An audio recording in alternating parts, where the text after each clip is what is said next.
family. We'll be back with a big issue.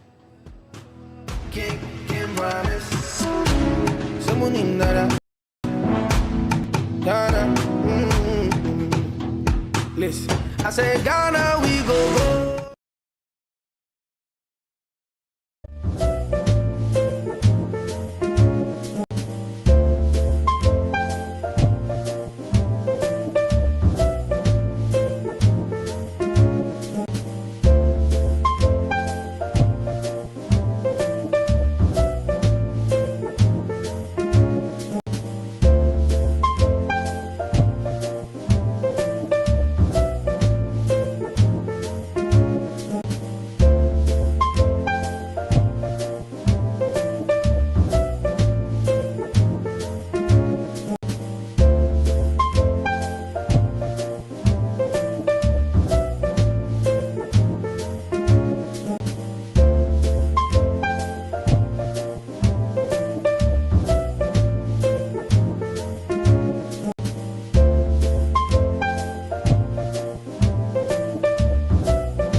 First in news.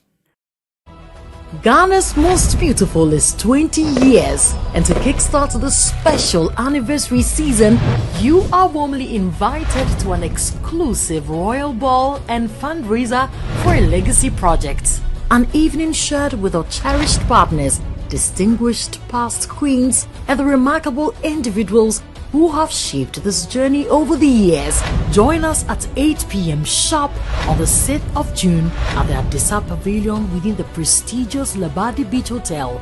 Red carpet is live at 6 p.m.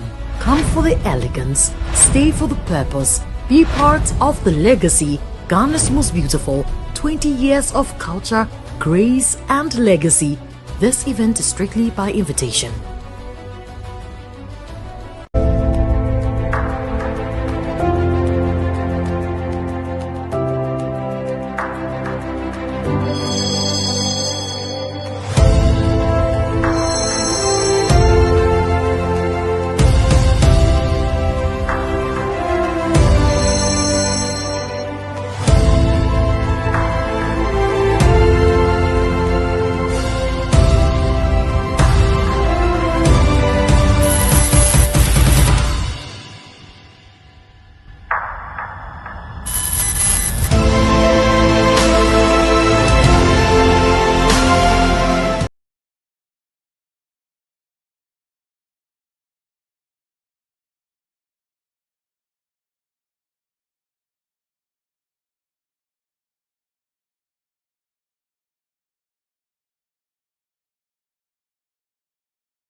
First in news. Ghana's Most Beautiful is 20 years, and to kickstart the special anniversary season, you are warmly invited to an exclusive royal ball and fundraiser for a legacy project. An evening shared with our cherished partners, distinguished past queens, and the remarkable individuals who have shaped this journey over the years. Join us at 8 p.m. sharp on the 6th of June at the Adisa Pavilion within the prestigious Labadi Beach Hotel. Red carpet is live at 6 p.m. Come for the elegance, stay for the purpose, be part of the legacy. Ghana's Most Beautiful, 20 years of culture, grace and legacy. This event is strictly by invitation.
TV3 First in news. Ghana's Most Beautiful is 20 years, and to kickstart the special anniversary season, you are warmly invited to an exclusive royal ball and fundraiser for a legacy project. An evening shared with our cherished partners, distinguished past queens, and the remarkable individuals who have shaped this journey over the years. Join us at 8 p.m. sharp on the 6th of June at the Adisa Pavilion within the prestigious Labadi Beach Hotel. Red carpet is live at 6 p.m. Come for the elegance, stay for the purpose, be part of the legacy. Ghana's Most Beautiful, 20 years of culture, grace and legacy. This event is strictly by invitation.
First in news.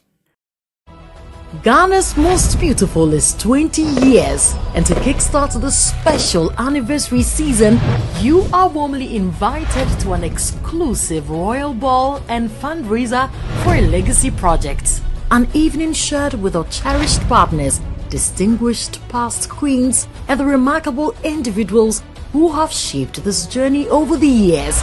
Join us at 8 p.m. sharp on the 6th of June at the Adisa Pavilion within the prestigious Labadi Beach Hotel. Red carpet is live at 6 p.m. Come for the elegance, stay for the purpose, be part of the legacy. Ghana's most beautiful 20 years of culture, grace and legacy.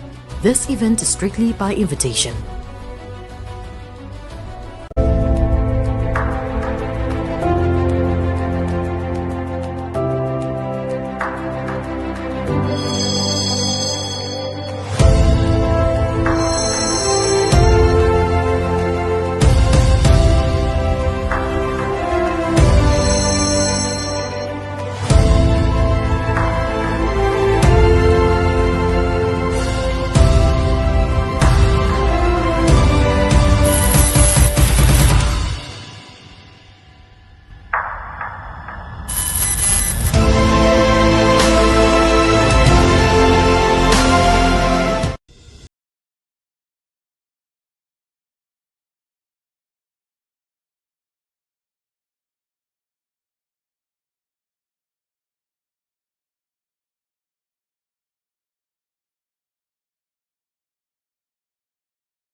First in news.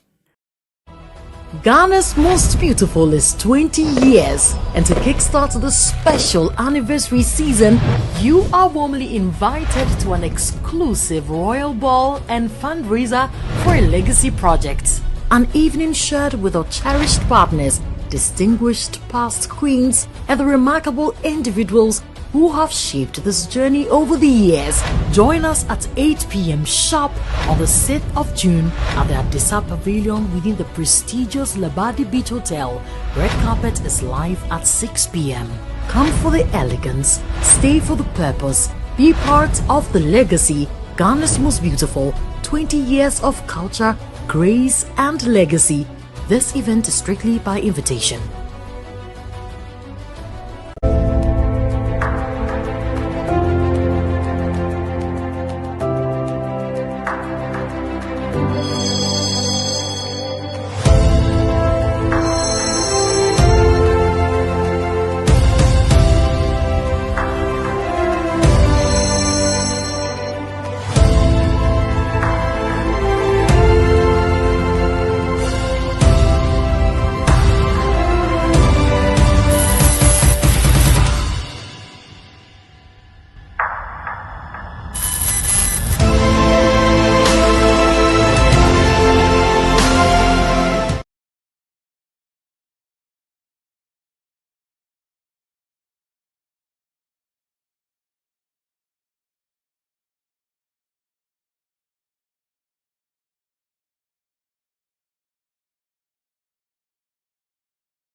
We had with Mutala, a man who not only gave commentary alongside one of our great sports journalists we have right here, Oreku Ampofo, when we had the Black Star friendly against Wales just prior to the World Cup, about how well we did or not, and then also, I just marveled at Kokiti as well. Apparently, hey, Kokiti knowing football, oh. Knowing football. For Adam to the World Cup team, because we'll be giving you coverage as well as insights. You know, we always do that as 3 Sports. And if you want to get all things sports, make sure that you log on to our social media handles for our sports subsidiary, and 3 Sports GH is always available. And talking about TV3 Ghana, and currently we're there. So we'll be telling you about all that has been happening over the last couple of hours, particularly all the things that have happened in Parliament, particularly regarding LGBTQ and what the concerns have been. And so we'll tell you about that. And you know, when it comes to Wednesdays, we have a great team. One of them has become a regular. I don't know, somehow has decided, so now we have 3 regulars. Unless he travels, now he's become a mainstay for Wednesdays. He's lobbied to be part of the top 3.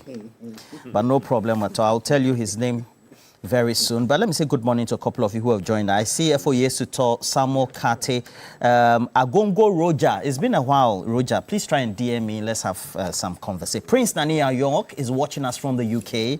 As for Prince Nania York, I don't know the team he supports in England. But he also gave us some comments. Zilis Dwayne is a Liverpool fan, but a Ghanaian as well, lives in the UK. Kwesi Mensah is also in Albany, New York. That's where he lives. Good morning to Kwesi. He's always watching us. Yemole Yemo. And I see Ifwa Antoinette lives in the UK as well. My sweet, beautiful cousin. Sweet, sweet one. Wishing you all the best, Ifwa Antoinette. Keep watching. I see Sanyo Moses. And then, of course, another great friend who lives in Finland with his family is Justice Ni Odate Mills. Ni Odate Mills.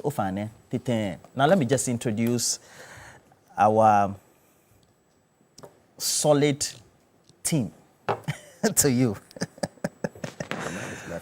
So, I have the Member of Parliament for Sanignerugu and incoming doctor.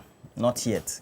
GTEC approved. But for now, as a Member of Parliament, I'll just introduce him by the name Ataisa, the Honorable Ataisa. Thank you for joining us. Thank you. Yeah, I heard the Finance Minister saying there'll be some coupons or bonds floated for buying cocoa. I don't know how we have to discuss that sometime when we find the time, because it's something we'd want to see. And then also, I have Alfred Thompson. He's now become a regular. At least I cited him on Wednesdays over the last 3 weeks. So Alfred Thompson, a former Deputy Managing Director for the NIB, a former parliamentary candidate when it comes to, he's currently contesting to be Treasurer of the MPP. Gives us a lot of trouble when he comes, even though he looks cool, calm and collected in appearance, but not when he talks. Alfred Thompson, good morning to you. Good morning and greetings from Dr. Baume and Lady Samira to you. They send their love, they send their greetings, and they also greet Solo, that he should continue being Solo.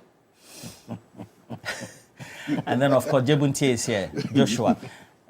Dr. Joshua Jebuntie Zato of Sisala. Good morning to you. Good morning to you. I'm really grateful. And good morning to Kulfo Dreams FC football team. Is that your new team? No. It's qualified to be the middle league in Upper West Region. They played the tournament in Tumu and they came out first. They beat Calibi FC, owned by Mr. Bernard Mona. They beat them 4-2 and they topped the league. And you know what happened? They went and sat in Wa, and through some bogus appeal process, they are trying to deny Kulfo FC of their position. Who owns Kulfo? Who owns Kulfo? It's owned by the community, it's owned by the chiefs, it's owned by the community. Meanwhile, Calibi, Bernard Mona, you know. They went and sat there and they cooked some evidence and they are trying to deny Kulfo FC their position to go them. Look, Bernard, what you are doing is not good. Let's help. You cannot go and sit there and use some crooked means to deny Kulfo FC. Kulfo FC, you are champions, you are warriors. Kulfo FC, every Sisala man is proud of you. Kulfo FC, what you have achieved is great. We will do everything. I'm happy. The legal team led by Amin, Duane, Lawyer Buju and Jajera, Sibri, and all those fighting. No, they've appealed them. Yeah, they've appealed the decision because that decision is unfair to them. The guys, they beat you 4-2 on Thursday. You didn't appeal. Then you waited until Saturday when they won the final thing. Now you've run to what to go and do appeal over a JC. Come on, JC. It's not even like how do you call it? Something a technicality. No. The guys wore green and white. You said the way the stripes are done, the stripes are wrong. And then because of that, you want to punish them. But you know, according to the FIFA rules, this is not FIFA rules. This is not FIFA game. This was a game that was played in the Middle League. The guys did very well. They won on the field. We should look. We all condemn what is happening in Morocco, saying that you can't give use the courts to give the cap to Morocco. Don't use legalities to get it. What was the challenge? What was the challenge? They said that their jersey wasn't bright enough. Okay, it's okay. Meanwhile, the match commissioner didn't flag that issue during the match. Nobody said anything. Cool for FC, we are proud of you. God bless you. We are proud of you. Stay firm, stay strong. You will win this. No, Solomon does an introduction because Joshua aka Cool for FC. Cool for Dreams FC. They are proud of you. They are going through an appellate process. Right? Yeah, we're going through the appellate process, and we pray for justice. We pray for fairness. We pray for justice. We pray for fairness, and we are saying that Bernard, your national influence should not be used only to support your team, Calibi FC. No. You should also know that these are also young men who also deserve their chance in the interest in Kufo. That's why I'm asking. Kufo is Solomon Owusu. How are you? Yes. I'm good, my brother. Yeah. It's been. He's the chairman of the Common Sense family. And the woman from there will say, "Ekpa Gelber actually, Ekpa Gelber." Yeah. What? You say if Ekpa Gelber to Ekpa Gelber. All right. I won't tell you what that means. Because you are insulting me. Eh? No. Oh, you say that the women they are strong. You know, All right. I got you But you've not introduced Solo. Oh, Solo. Except that I disagree with what he said. That Kufo FC. yes, because Good for Dreams FC. Yes. Bernard Bona, to all intents and purposes, is a farmer. He goes to farm, raise some money, bring up a club, goes to play a match, and you flout regulations, and you say Bernard should But sit they back. lost technically on the field. They were beating 4-2. It's part of What it. has the jersey got to do with the goals they scored? What has the jersey got to do with the 4 goals they scored? They played, they scored 2-4. You lost, your team shy, you lost 4-2 on the team. You are saying what? What did the jersey play the game? He's a farmer. Did the jersey play the game? Okay. No, he's a Did the jersey score the goals? He's a political. Did the jersey score the goals? So why What was did the you wear? match? There was a match commissioner there. What did the match Do commissioner you do? own a football club too? No. You don't own a football. Soon. But you'll be owning one soon. Yes. I see Adam McBanautu also has a team. And then we had others in political history who've I always... think he is the beneficial owner of that. No, honestly. No, football is not my thing. But and I'm sure you follow, what do you make of the Black Stars and their preparation into the World Cup? What's your confidence level? Just 2 minutes on this, and we'll quickly get on to big matters as we have. Yes, so I would say that there is high expectation of Ghanaians on the Black Stars to do better. And we are pursuing a lot of reforms, especially with regards to the football administration of this country. To that end, every cedi or dollar spent on the national team, the expectation of Ghanaians is that it must deliver some real benefit to our people. Yes, it's early days yet under the new coach. With his vast experience that I know, Black Stars are expected to do great in the World Cup. I don't think we will exit like many other people think early. I think that Others have been thinking that we'll exit early. I saw a similar post that was done by your sister station, where there are so much anticipation that Black Stars will be exited in the first round. But I disagree, based on the commitment of the players and that of the government support for them, and also the new coach that we had brought in. Now, looking at yesterday's match, I felt that we could have done better, though the players did very well. For me, Roland, we cannot accept anything short of victory. If you observe, the Apia group, Michael Essien, Suleiman Tari. If you look at the acceptance level by Ghanaians, I think they had the highest approval rating in terms of the way people rally behind the team. Ever since that time, it has dwindled till the lowest end. I remember in Brazil and even in South Africa and the rest. So we need that candle light up again for the Black Stars. And the only way they can do it. I'm a shareholder. I'm invested. Look, once it's a team, I'm a shareholder. Is for him No, so for me, I cannot. He's a majority shareholder. In terms of see, the Solo tell you to say that. The Solo tell you to say that. That is Solo propaganda. What I would say is that, you know, this country has always been divided on political lines. And always it's the Black Stars that unite us. When the Black Stars is playing, you get everybody putting their minds together towards one common goal. I would plead with them, if anyone or any of their relatives are listening, they should speak to them that they shouldn't disappoint us. They do that once too often. And personally, I don't even want to watch it, because they can let your blood pressure increase so much that if you are not careful, you can see your next brother by you and you hit him, or you tell him that this is an NDC played Black Stars, or an MPP that caused it, or they didn't do this. It will start dividing the whole Black Stars into maybe some players are NDC and some players are even MPP. So I'll plead with them that at least where we are getting to, we all want a united Ghana. We want them to be the people, the conduits that will bring Ghanaians together. Okay. Let us feel happy. At least, if they can't even win, they should take us far for us to be happy with them that they've done so well. I believe that they can do it. Nothing is impossible. I have always believed in the saying that it is possible. And with hard work and dedication and perseverance and focus, I believe that the Black Stars can perform. Okay. Will you have BP machine by you? Oh, man, I am a free spirit. Contrary to the view expressed by my brother MP, Ghanaians must be cautiously optimistic, because definitely we will be out in the first round. What I want the national team to do is not to concede more goals. They must play to reduce the number of goals. I can tell you, their standard does not measure anywhere. You must be truthful to yourself. And there's no plan. These players, if you don't take England will score a 10-0. Mark my words, read my lips. These football people, slow down. Football people, you want to develop a football as a football country. You are thinking about the future. You go and bring a retiree, 73-year-old Carlos Queiroz. He is now throwing out to that Kakalika. This coach came to he came to learn how to dance. Kakalika. This coach. So when we are done with that, then we come back and deal with the football people, the management, how they arrived at the decision to settle on Carlos Queiroz. For now, they can enjoy in their fantasy.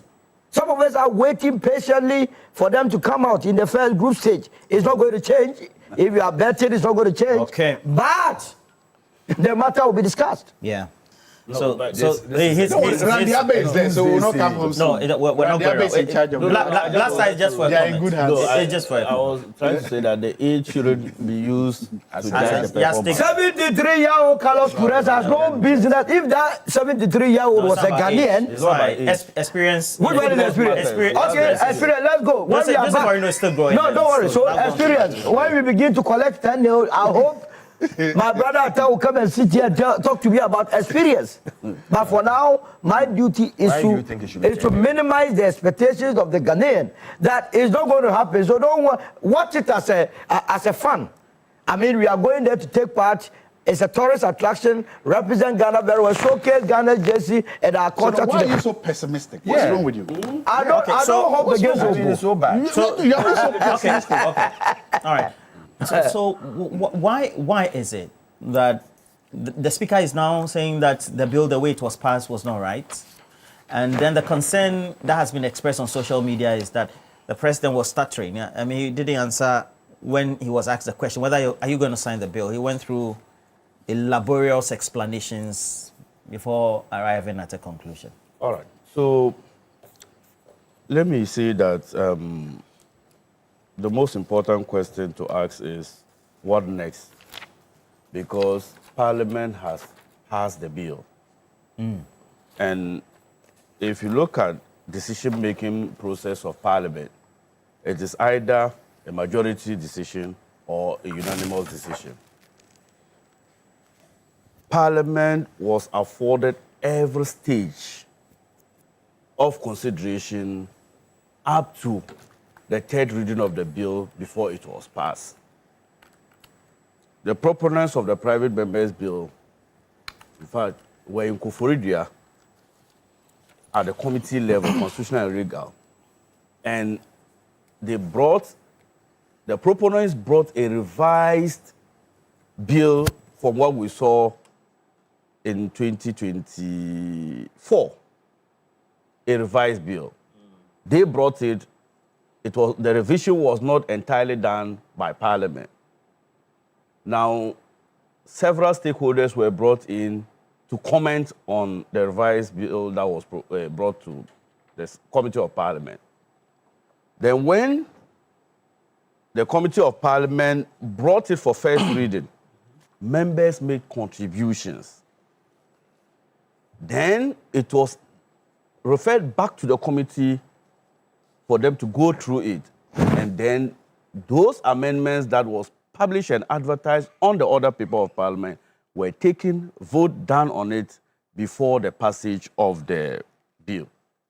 In any case, when a bill is brought before Parliament, it is not going to be passed wholly as you brought it with the memorandum that accompanied it. But what is important too is that the amendments must not defeat the purpose in which you brought the bill. My point in going through this is that the decision-making body of the legislative arm of government is that of members of Parliament. What the Speaker sought to do was an appeal to members of Parliament. As we speak, the bill was passed by Parliament of Ghana. Officially. And contributions were sought from both sides. Speaker's concern was in three folds. One was preservation of our religious values, and that we should have gotten a bipartisan that is built on consensus. If you remember, in the old edition, there was unanimity on the passage of the 2024 one. So every member of Parliament, in fact, the Speaker at that time asked, do we have anybody in the House who is against this bill? And there was absolute silence. In this matter, I think that people came there with a notion to disrupt. Since people had said in their past, they could not be principled to be consistent with it. For example, if you look at the exemptions that was created for lawyers and media people, this was strongly advocated by the current minority leader now. But for political expediency... I don't understand. What do you mean by advocacy? So you see, in Parliament in 2024, he suggested that just providing legal counsel to people who are deemed to be engaged in LGBTQ+, should not lead you to go into jail, or a mere accusation of somebody engaged in it should not automatically lead you to go to jail. That same person comes to tell us today that why are we watering down the exemptions to include lawyers? My point is that this has become partisan. Meanwhile, this is one single thing that Ghanaians expect of us as a parliament. I remember a month ago, it was all over social media that the NDC government, apparently when it was made that it is not a priority of government, it was made to sound that we have abandoned cause. Now today, the government, the Parliament of Ghana has passed it under a private member's bill. And the Speaker is appealing to us. In fact, I think the Speaker, with great respect to him, got it wrong when he said that when the second reading of a bill is done, there must be a motion to abridge time so that the third reading can be done the same day. If not, it must last one sitting day. Well, the Speaker is an experienced legislator. And I'm telling you that if you look at the votes and proceedings of Parliament for that day, there was an application for a breach of time to allow us to do the third reading and pass the bill. So I think that nothing unlawful had happened in Parliament. We asked for the parliamentary side, we are done with the matter. What is left is for President Mahama to do the needful by either signing the bill or he can do broader consultations on it before taking his decision, or he can make comments to it. Did you listen to the president when Yes, he I proposed, listened to him. Okay, in England? Yes, I listened to him. And what do you make of it? It made it look like he's ready to sign only if all those processes are exhausted. So So especially those who criticize him in the opposition, they've gone to town with it that, well, he's just trying to buy time.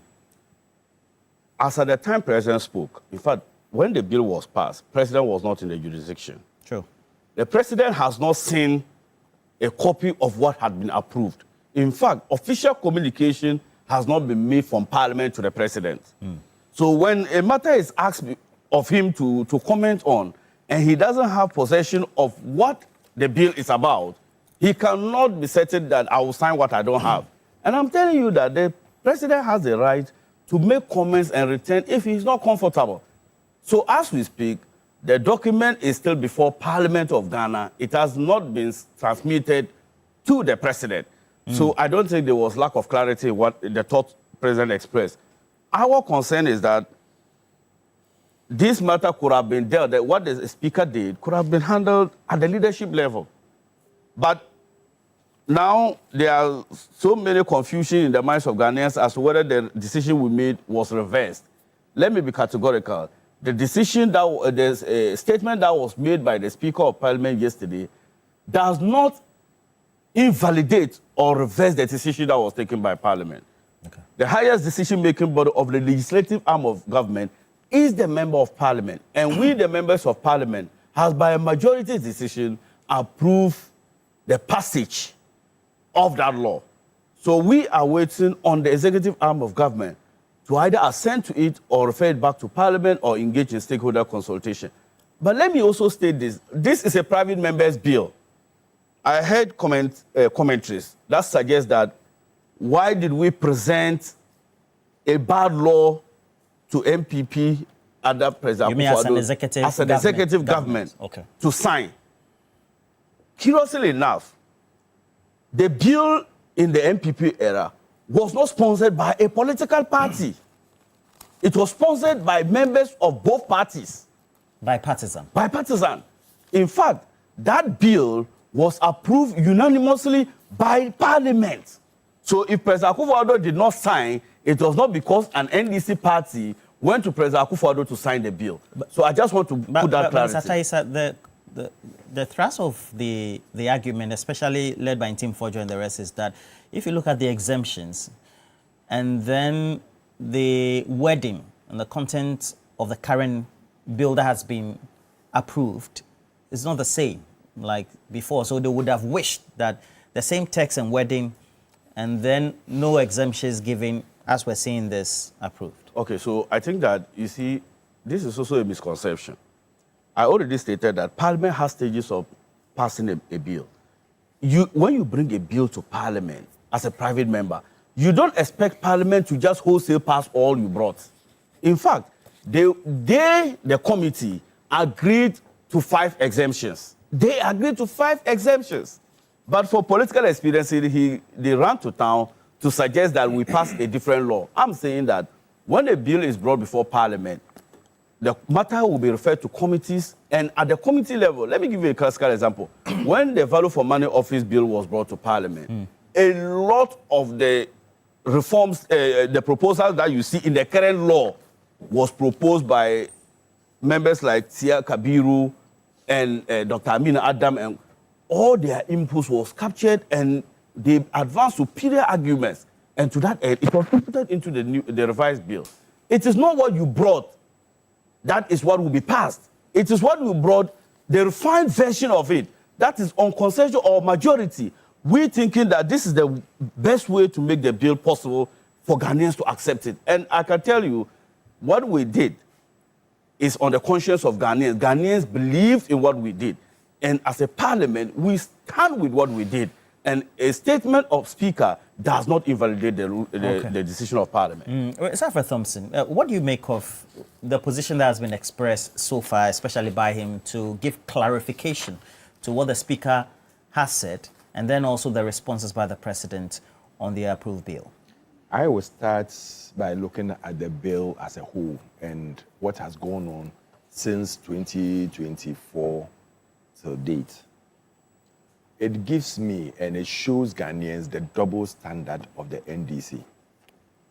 They say one thing, they do another. They behave one way and they do another. How so? As we speak now, the president is saying one thing, the Speaker of Parliament is saying another thing, and the 189 NDC members are also insisting on another thing. It tells me straight away that the center cannot hold. The things are falling apart. What are the differences in the various responses from the individuals you've mentioned? It was the first time I heard that there wasn't a quorum. And the first time I heard it was from the President of the Republic of Ghana when he was speaking out there. I didn't even know that there wasn't a quorum. I wasn't in Parliament. I didn't see what went on. But the President himself has stated that there wasn't a quorum. How did he hear that? By his own people. If today the MP and a member of Parliament is sitting here and telling me that the President hasn't got first-hand information of things that go on in Parliament and where even everything reaches and some of the challenges that they are facing, then we have a serious problem. Because the President is briefed every day on everything that goes on. He hasn't said that. He has a What leg. he said was that the president didn't have please. the bill as passed at the time because he was in the UK. And he said other things like all these things that the president was saying, he didn't have first-hand information. And I'm saying that if as the president of the Republic of Ghana, he hasn't got first-hand information of things that are going on in Parliament with his leg in there, then we have a serious problem as a country. Because he is the first person who should know things that are going on even more than me. Some of the things that go on there, I know. But the president is briefed every day. In fact, it got to a time we had a minister for parliamentary affairs, isn't it? Who was liaising, or presidential affairs, who was liaising between parliament and the presidency, briefing him on things that are going on, where some things have gotten to, what they have to do, how they have to think as a whole. These are things that happen, and it doesn't happen in a vacuum.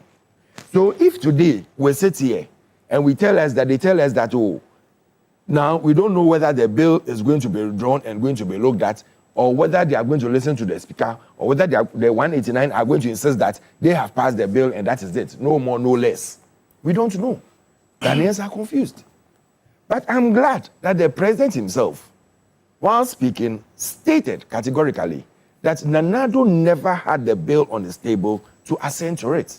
So it tells you straight away that from the beginning, what they were saying and doing, stating that, oh, and Nanado was the person who didn't want to pass the bill. Nanado was the one who has held to the distance and is not even talking about it. He doesn't want to pass it. He's pushing it again away from this office, blah, blah, blah. And if they come to office within the first month, they are going to sign this bill and everything.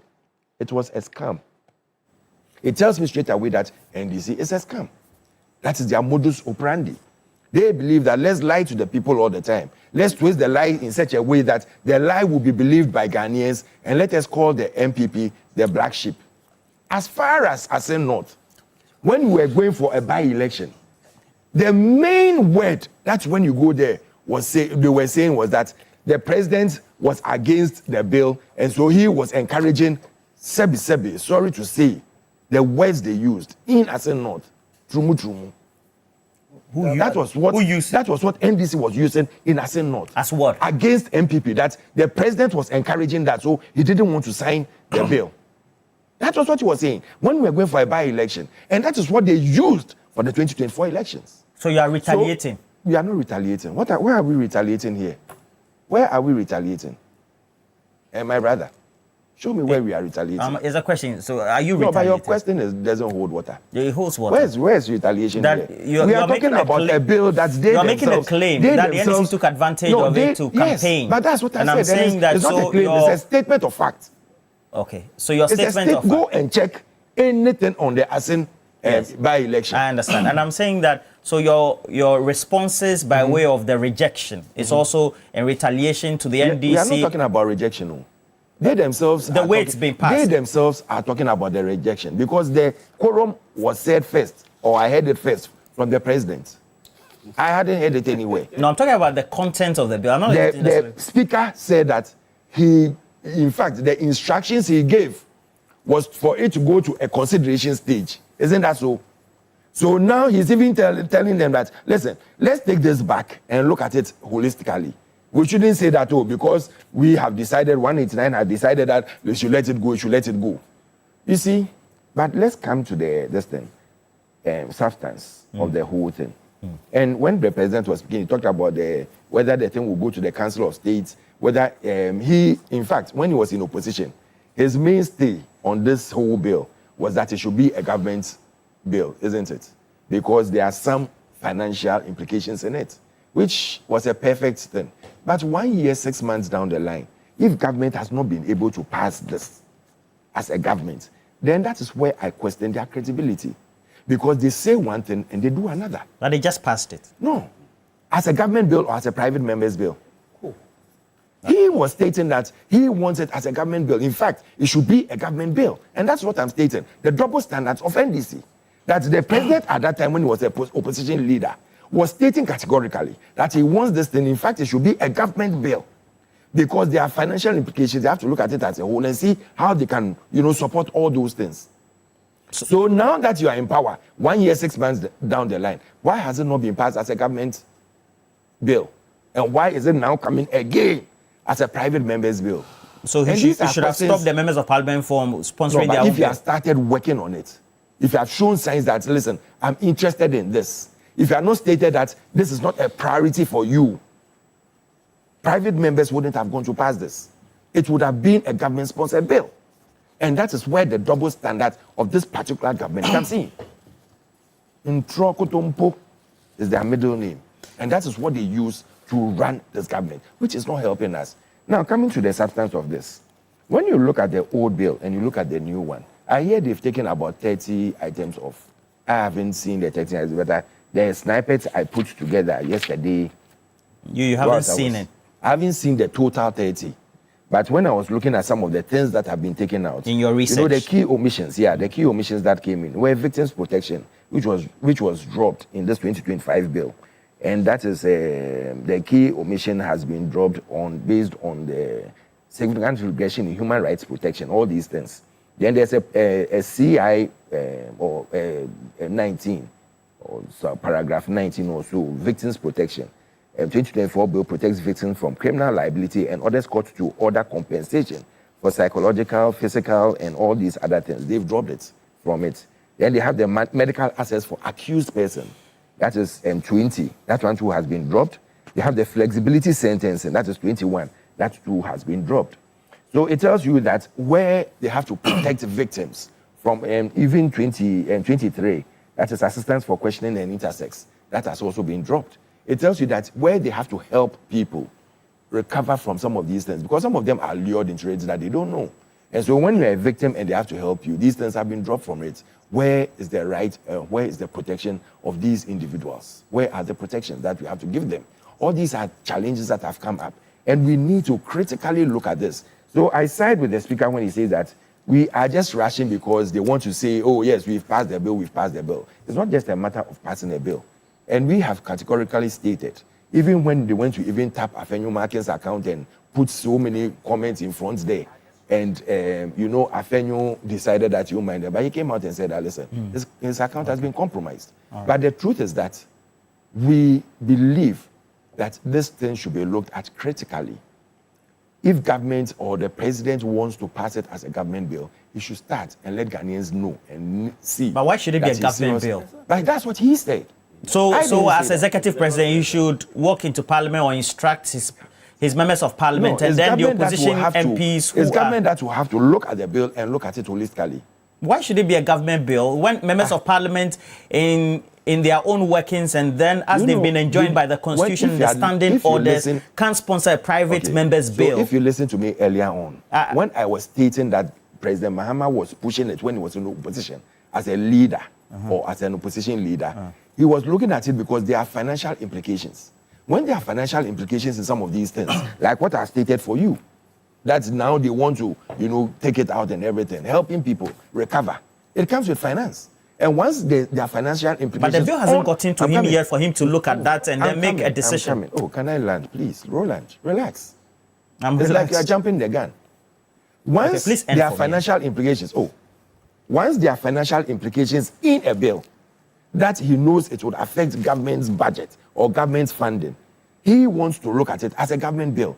And I'm saying that 1 year, 6 months down the line, you haven't been able to do that. It has pushed some people to push this bill back into Parliament and say that, listen, let's move it as a private member's bill. If they are serious and they start a government bill on it, maybe we can withdraw. But nothing was done up to now, up to this stage that has gotten to. And that is where I have my fears that these people say one thing and they do another.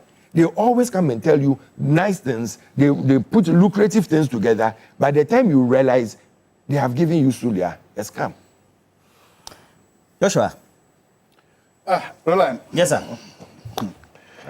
Your observations so far on the analysis. Interesting thing. And I have to say that Bernard Mona, I'm told by my producers, has called into the studio that you impugn his reputation. By saying his team appealed the decision and his team was awarded 3 points and 3 goals. And so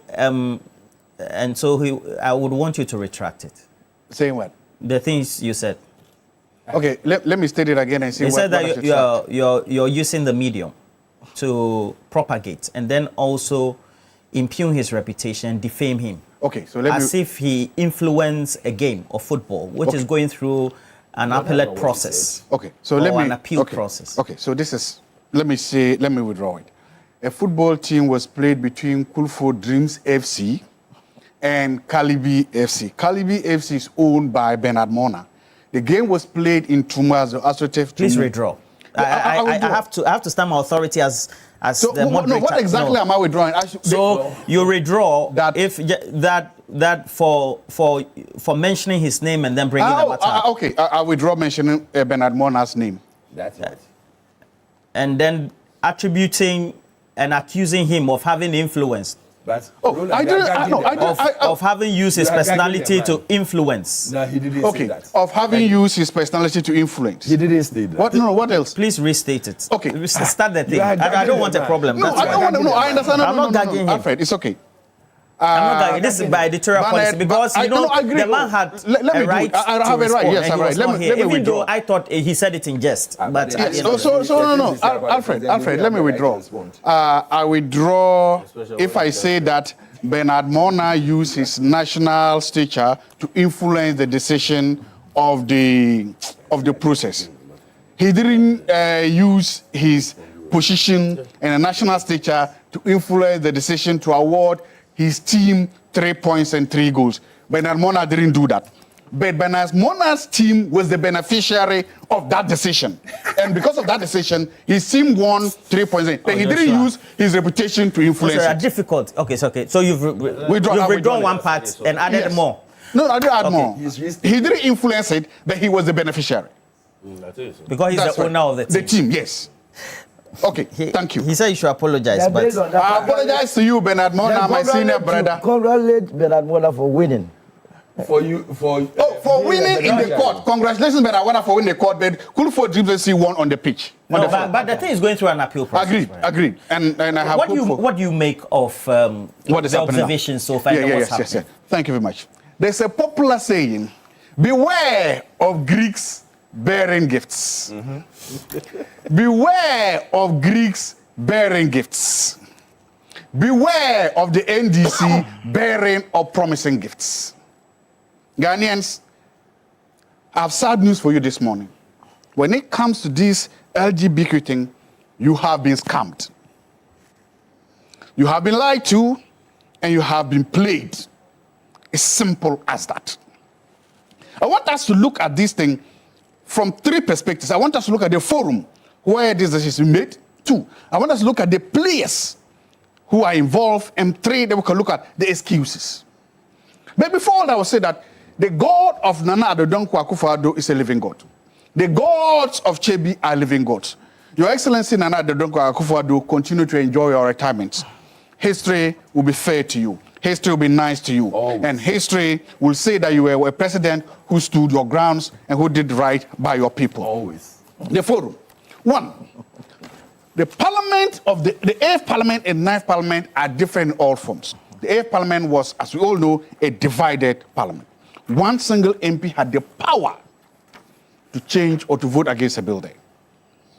It was that mathematical number that forced or compelled all MPs to come together to adopt one bill, to completely agree that this is what we want to do. enforce that unanimity in the bill they did. It was the mathematical numbers. Because then everybody knew. The mathematical numbers, the mathematics made it possible that everybody they knew that I cannot have my way or the highway. So they all came together. The numbers forced a compromise. And the numbers forced a compromise that the whole world, or we all agreed, was a good bill. The Muslims Council agreed on it. The Christian Council agreed on it. The Ghana Bishop Conference agreed that that compromise bill was a good bill. That was what we were told. Today, we are being told that that supposed compromise bill, or we are now being told that, was what? A poison chalice. That was supposed to be forced down the throat of Nana Addo Dankwa Akufo-Addo. Today, what is becoming clear is that I am saying it. I'm saying that bill today is a poison chalice. History is now telling us, from a hindsight, we can now see that that bill is a poison chalice. And that it was nothing but the sword of Damocles that was supposed to be placed on the head of Nana Addo Dankwa Akufo-Addo. Because the context matters. When the bill was passed that time, Ghana was undergoing negotiation deals with the IMF. All the international players at that time were liberal governments, center-left governments.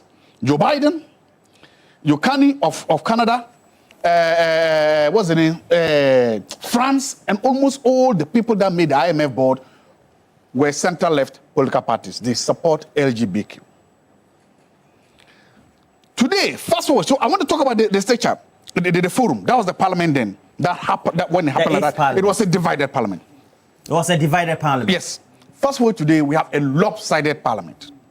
A parliament that the majority can afford to even lose up to 30 seats and still have their way. So the game was different. If the bill that was passed in the 8th parliament was that good, if the bill that was passed was expressed the will and wishes of Ghanaians, if it had that massive support from every sector of Ghanaians, why didn't they just lift it, just procedurally pass it, and send it to it's the previous parliament. I agree. I'm saying lift it. Actually, even majority of the composition of those individuals who made up the current parliament were not in the 8th parliament. Roland, what I'm saying and is their that thought processes, etc., will be different from all those who supported the bill in the 8th parliament.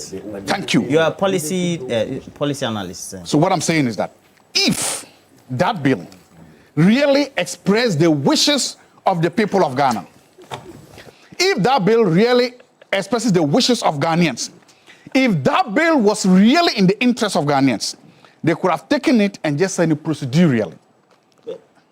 And said, I'm not saying, yeah, go through the process. But they don't have to start a new composition of a new draft of another bill, beginning a process in a new parliament. Agreed. I'm not denying that. I don't know what it is, but the text was there.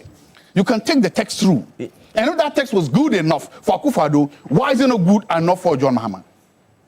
If that bill was good enough, it carried the values of the people, why wasn't it good enough? That's the point I'm making. Those two things believe that it wasn't, and that's why I'm saying that it was a poison chalice. Two, the players involved. Nana Addo Dankwa Akufo-Addo made the same argument that the bill never got to him. Today, the president is making a similar argument that the bill hasn't gotten to me yet. No. Nana Addo Dankwa Akufo-Addo, through his executive secretary, said that the bill should not be brought to him. Yes, so but the bill never got to him. There's a difference. It doesn't there's matter. A difference between the bill didn't get to me. Yes. And then don't bring the bill to me. So the bill, at the end of it, the bill never got to him. He refused to take it. The bill never got to him. In fact, the current president acknowledged that. He acknowledged that the bill never got to the executive arm of government. Yeah. He said that. The President Mahama said the bill never got to him, got to the president in the Jubilee House. So there's nothing for him to sign when this issue came up. Thank you. That's a fact. Who said that? President Mahama. He said the bill never got to the executive arm of government. Yeah. But we all know what happened. It's a public. So let's keep going. So now I'm saying these are the players. Now, this whole drama you are seeing in Parliament has one objective. That is to create what is called probable deniability. The objective is that once this drama is going on, remember again, and I'm coming back to your point, the government of Ghana, IMF, final IMF programs before the board of IMF, right? The IMF board has not yet met to take a decision on that. It's to buy time for government. So that the IMF board can approve it and dispense it before the president can sign it. The fear is that if the president signs... what? The IMF board is discussing the final outcome of the Ghana's program with them, right? They've not yet. It's non-bailout. It's non-monetary. Whatever it is. What's your point? Whatever it is. Non-monetary. It has a value. The PCI. The government wants it. Whatever it is that the government wants before the IMF board is before the IMF board, right? Whatever it is. If it was a useless thing, they wouldn't want it before the IMF board. It has value to the government. It has value to government. Whatever it is, but the board has to approve it, right? The board has to approve it. Proceed. So my argument is that part of this thing is creating an environment to do what is called probable deniability, to make sure then that this is delayed as far as possible. What you see in the parliament is a delay tactics. My theory is to make sure to buy so much time. Do you agree that the Bretton Woods institutions are not the only obstacles to any country? And I'll take, for example, if it's Uganda, etc., yes, who have passed a similar leaning of a bill by way of content and then philosophy, and could be at our own detriment. We even have those who are in the capital market. We have big trusts, the Rothschild, etc., Rockefellers, and many of those investors in emerging economies who also take serious sanctions or position when it comes to the subject matter. And so you cannot only perhaps identify the IMF or the Bretton Woods institution as the only obstacles for which the president, so-called, is just playing a wait-and-see game. Good. I wanted to use one. I wanted to use, but I'm happy you've expanded it. In other words, there are external and also internal actors who are against this bill. And so what I'm saying is that I pointed to one in particular because that's the one on the agenda, that it is partly what? The result of what? Buying time. And that is when I came to what? The excuses. So you see the players, it's the same players. So that's the third leg of your discussion. So the players are the same. Two presidents faced with a bill that is very popular at home probably, but they also look at the financial market. They also look at the international market. They also look at the negotiations going on, and who are genuinely concerned that signing this bill will scatter that. So you have a very popular domestic policy, but you have a policy that you know has serious financial and other ramifications abroad. You then have two presidents trying to find a middle way to trade through this. When Akufo-Addo was battling with that, was struggling with that, it was called that he didn't want to sign the bill. Today, we've seen another president dealing with because they are executives, and so now what they see, we don't see. What they hear, we don't see. We don't hear. We've seen, in fact, and Joe Biden, if you remember, they won. It was not even covered. It was offered. The State Department came out to say if governor signs this, they're going to face sanctions. They said it. Today, we don't know what they are hearing. We don't know what they are whispering to our diplomats outside in foreign capitals. What are you hearing? I'm hearing that Donald Trump will support this bill because he has come out publicly to be in favor of anything anti-LGBTQ.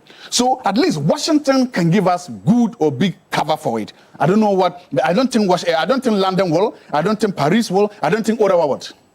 That's what I'm hearing or I'm thinking. Okay. So let's go. So now we come to the excuses. The excuses are the same. That's your last leg. This are the same. You have 2 minutes to end this. Thank you. These are the same. So at the end of the day, look, what I'm saying is this. We have the players then. We have the Speaker of Parliament who 200% supports this bill. We have the President who says he supports this bill ultimately 100%. We have the minority who supports this bill.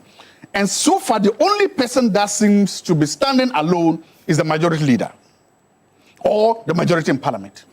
What is it that the Speaker has seen that the majority leader has not seen? What is the majority leader afraid of? If there is so much consensus, and if the Speaker, because you would have said that under normal circumstances, you could say that you suspect that the minority was being mischievous. You could say that. Under normal circumstances, you would say that the minority was playing a different game. But right now, the President agrees with the minority. The Speaker agrees with the minority. So the 4 players there, you could say in the House and outside, are the minority, the majority, the Speaker and the President. The only person that thinks that there's nothing to be done is the majority leader. So the President is wrong when he raises issues of procedure in the House. The Speaker is wrong when he raises issues of procedure in the House. The minority is wrong when he raises issues of procedure. The only person that is correct is the majority leader. And that has to raise some very, very obvious questions. Okay. So look. Please end for me. Let's put all these excuses aside. There is unanimity in that we all want this bill. But you know what? There's one man in this whole thing who can shut down all this. when the Christian Council or the Catholic Bishop Conference met His Excellency the President of the Republic of Ghana, he expressed his preference that he prefers a public bill submitted by the Attorney General. Your Excellency, end this drama, end this brouhaha, end this dilemma. Where is the bill that you said your Attorney General submit? Honorable Dr. Ayine, is the bill ready? That bill But wait, if the president says, I prefer, yes, doesn't mean that it should be a government policy?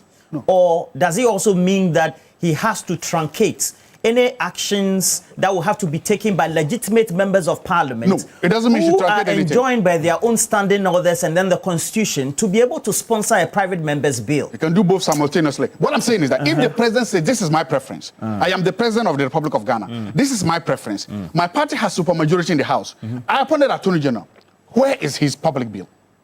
But irrespective, both sides have passed it, both parliaments passed the bill anyway. Yes, Edwidge Tamaklo says, I seem to have a problem with Dr. Zato's analysis. There's no financial gain for the PCI with the IMF.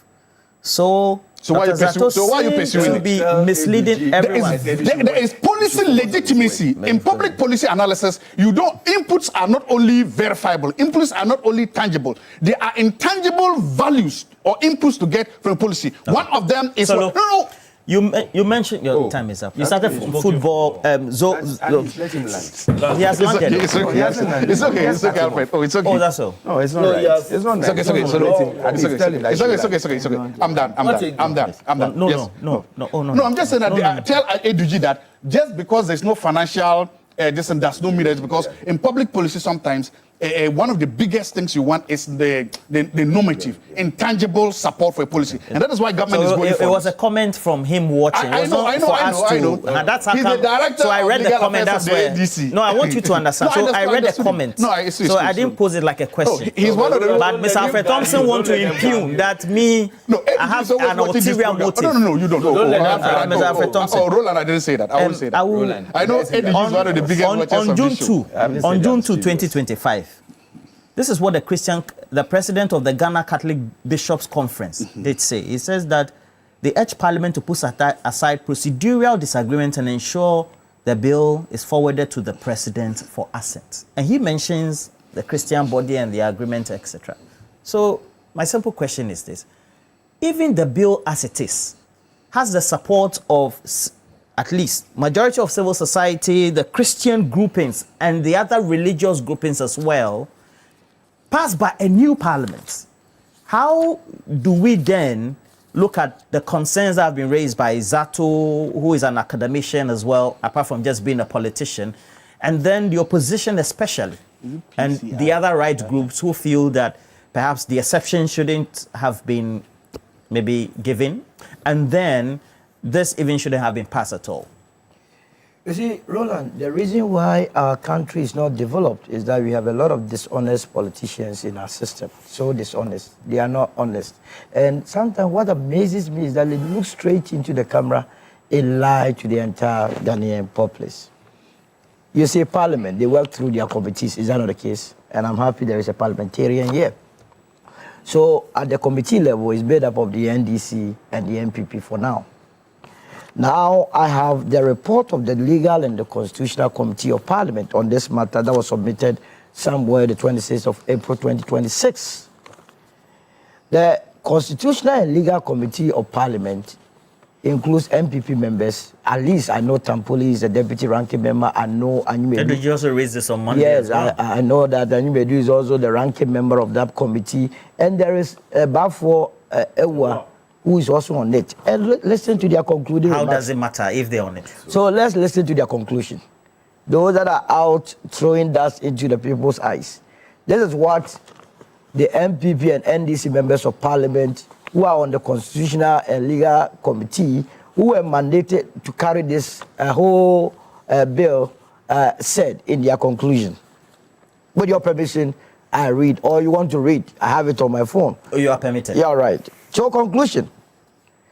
The committee, that is the Legal and Constitutional Committee Affairs of Parliament, made up of Tampoli, who is a member of Parliament for the people of Gushegu. Mention the chairman's name. Yeah, but the ranking deputy ranking member of parliament for the people of Gujagu on the ticket of the new Please, can we allow Solo? I see that over the last couple of weeks, when Solo Why is do you do that? there, You come and greet Dr. Mahmoud Bawumia and okay, can you continue? Have they asked you to come and do this? Can you continue? It's very bad. So Tampuli, deputy ranking member of parliament. No, I didn't say you. I said that the people of Gushegu on the ticket of the New Patriotic Party. Anyimadu, who is the member of parliament for the people of Asante Achim, is it south or north? The Konongo area on the ticket of the New Patriotic Party. Bafwe Jewa, who is the member of parliament for the people of Manchester South, on the people of Manchester South, on the ticket of the MPP. Why are you doing this? Decided and block to conclude on this bill that we are discussing, that the committee, having carefully considered the bill unanimously. Can you check the meaning of unanimously for me so that we proceed? Or unanimously? Maybe I don't understand English. Sometimes you must go and then explain further so that all of us are on the same page.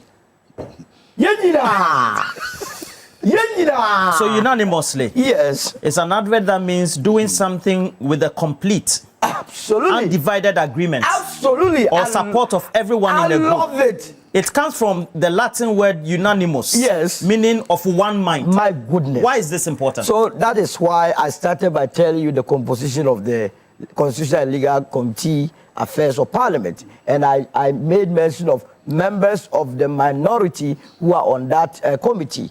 And I'm saying that their conclusion, all of them, they came to one conclusion, that the committee, having carefully considered the bill, unanimously recommends that this honorable house adopt this report and pass the Human Sexual Rights and Family Values 2025 into law in accordance with somebody who has, So why this is very important is that, you know, the House of Parliament is also a house of politics.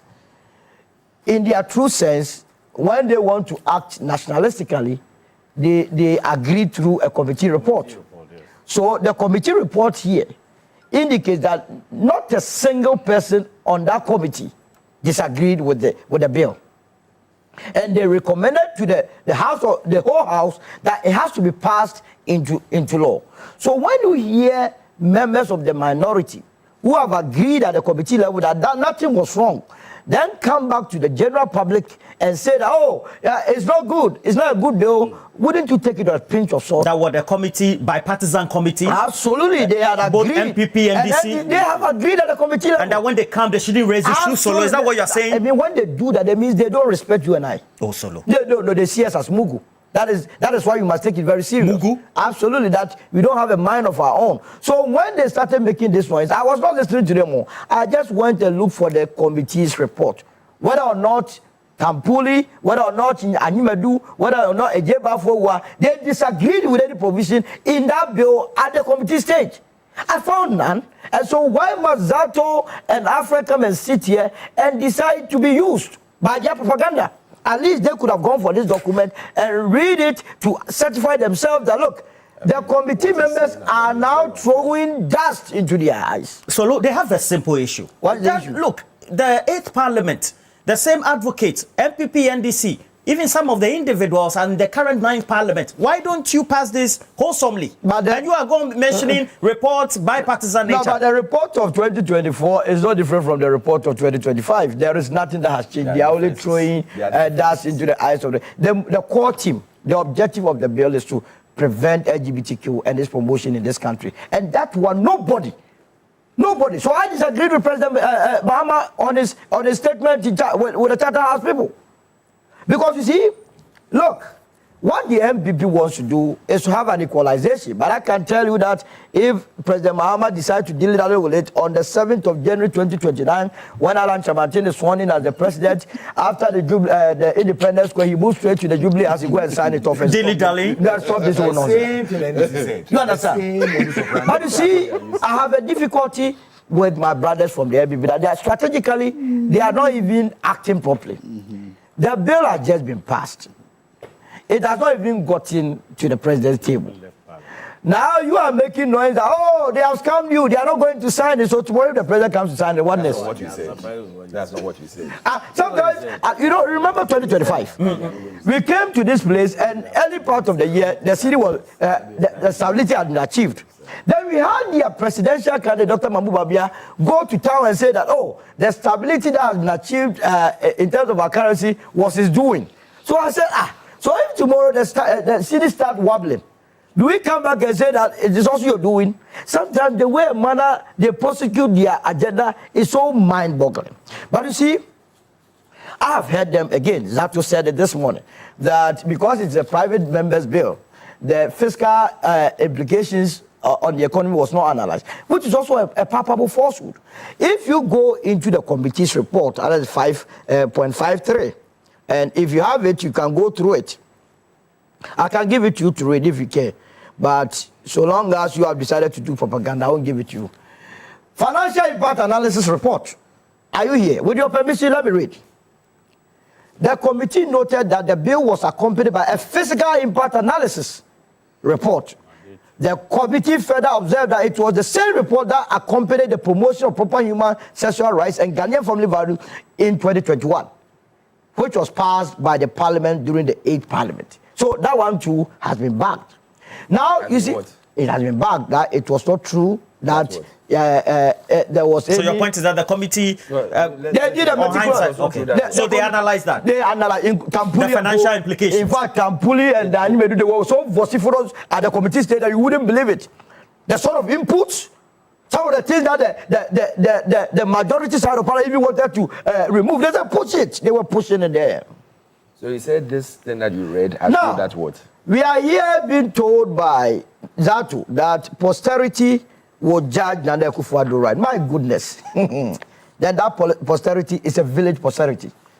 Because the hole is still there. That 97 hole. If for nothing at all, that hole is there. Okay. You are here saying that President Akufo-Addo was not allowed to make any input, and that they have bundled some set of laws and then wanted to hang it around his neck so that he will sign his death warrant. That was what you were telling the people of this country. And is it the correct position? Indeed, if you go into our constitution, Article 106H, it nullifies everything together with the propaganda machinery of the MPP. That argument? Yeah, that it must not even cross your mind. That Zero? Zero. Zilch. Let's read Article 106H. When the president refuses to assent to a bill, first of all, remember, when a bill is sent to the president, he has 7 days to sign. If he has any reservations, within 14 days, he must communicate that position back to Parliament with reasons. Now, this is what the Constitution says under 106H.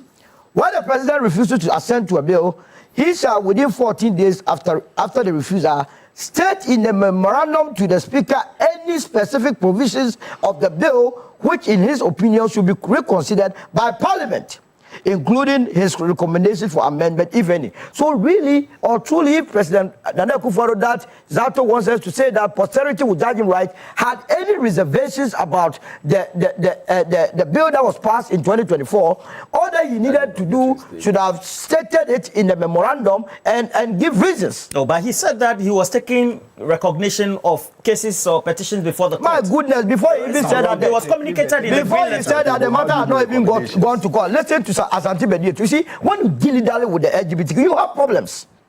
I'm telling you, anybody that thinks that is a business as usual, you have problems. If cases do not come up to you, because the executive secretary was specific. Listen to the executive secretary, who was no transmission of the Human Sexual Rights and Family Values Bill 2024.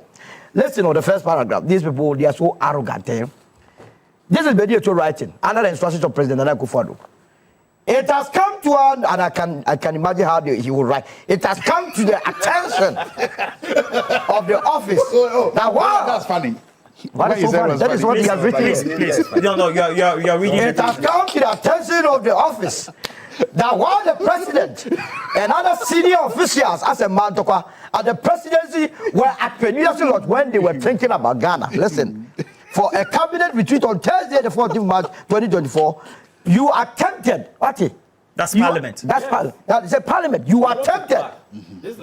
Who the hell are you? Who the heck are you Well, no, he's the president, and Yeah, attended to what? You attempted to submit the Human Sexual Rights and Family Values Bill 2024 to Jubilee House for the president to signify his assent or otherwise to the bill. This was the year to being instructed by President Akufo-Addo that he says that posterity will judge him right.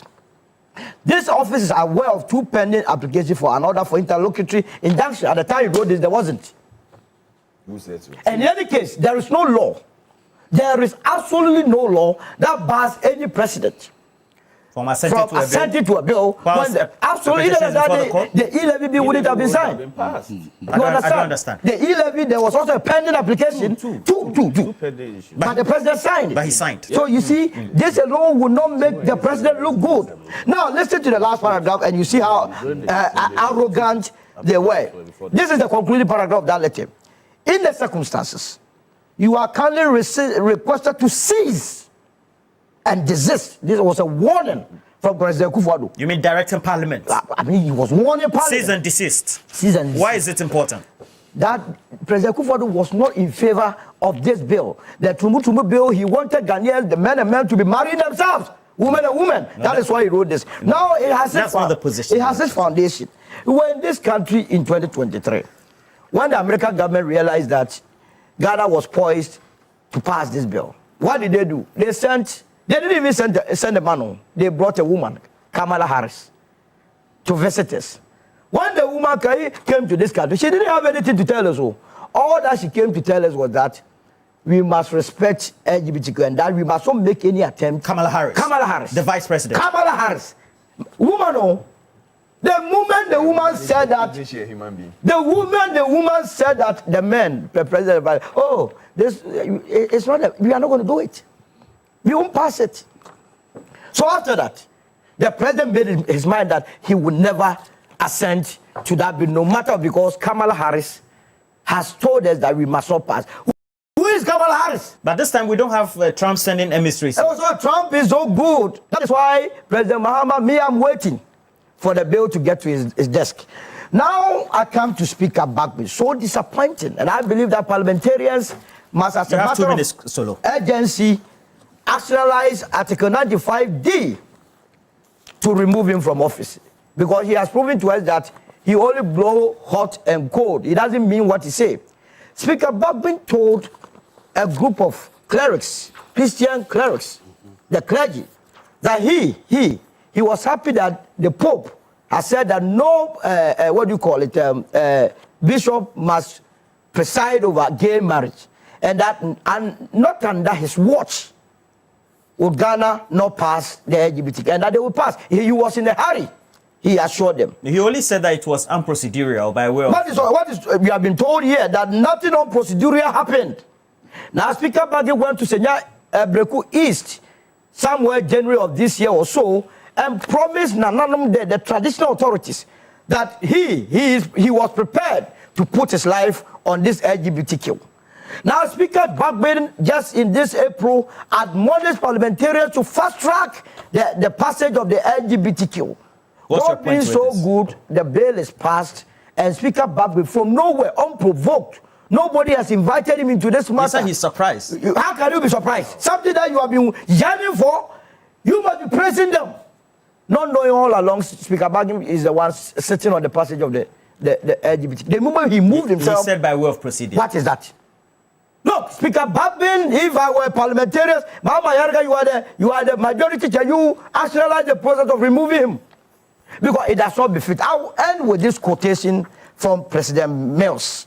It is the beautiful quotation that ever since the LGBT milieu started, he is the only president that, as a matter of fact, anytime I read it, I feel that he would have signed it immediately. It got to him. Who? President Mills. May so beautifully rest in peace. You've gone to President Mills. President Mills in 2011, when we had Cameron, David Cameron, visitors at the Osu, and came to link aid to LGBTQ. This was President Mills speaking. Let me make one thing very clear. No one can deny Prime Minister Cameron his right to make policies, take initiatives, or make statements that reflect his societal norms and ideals.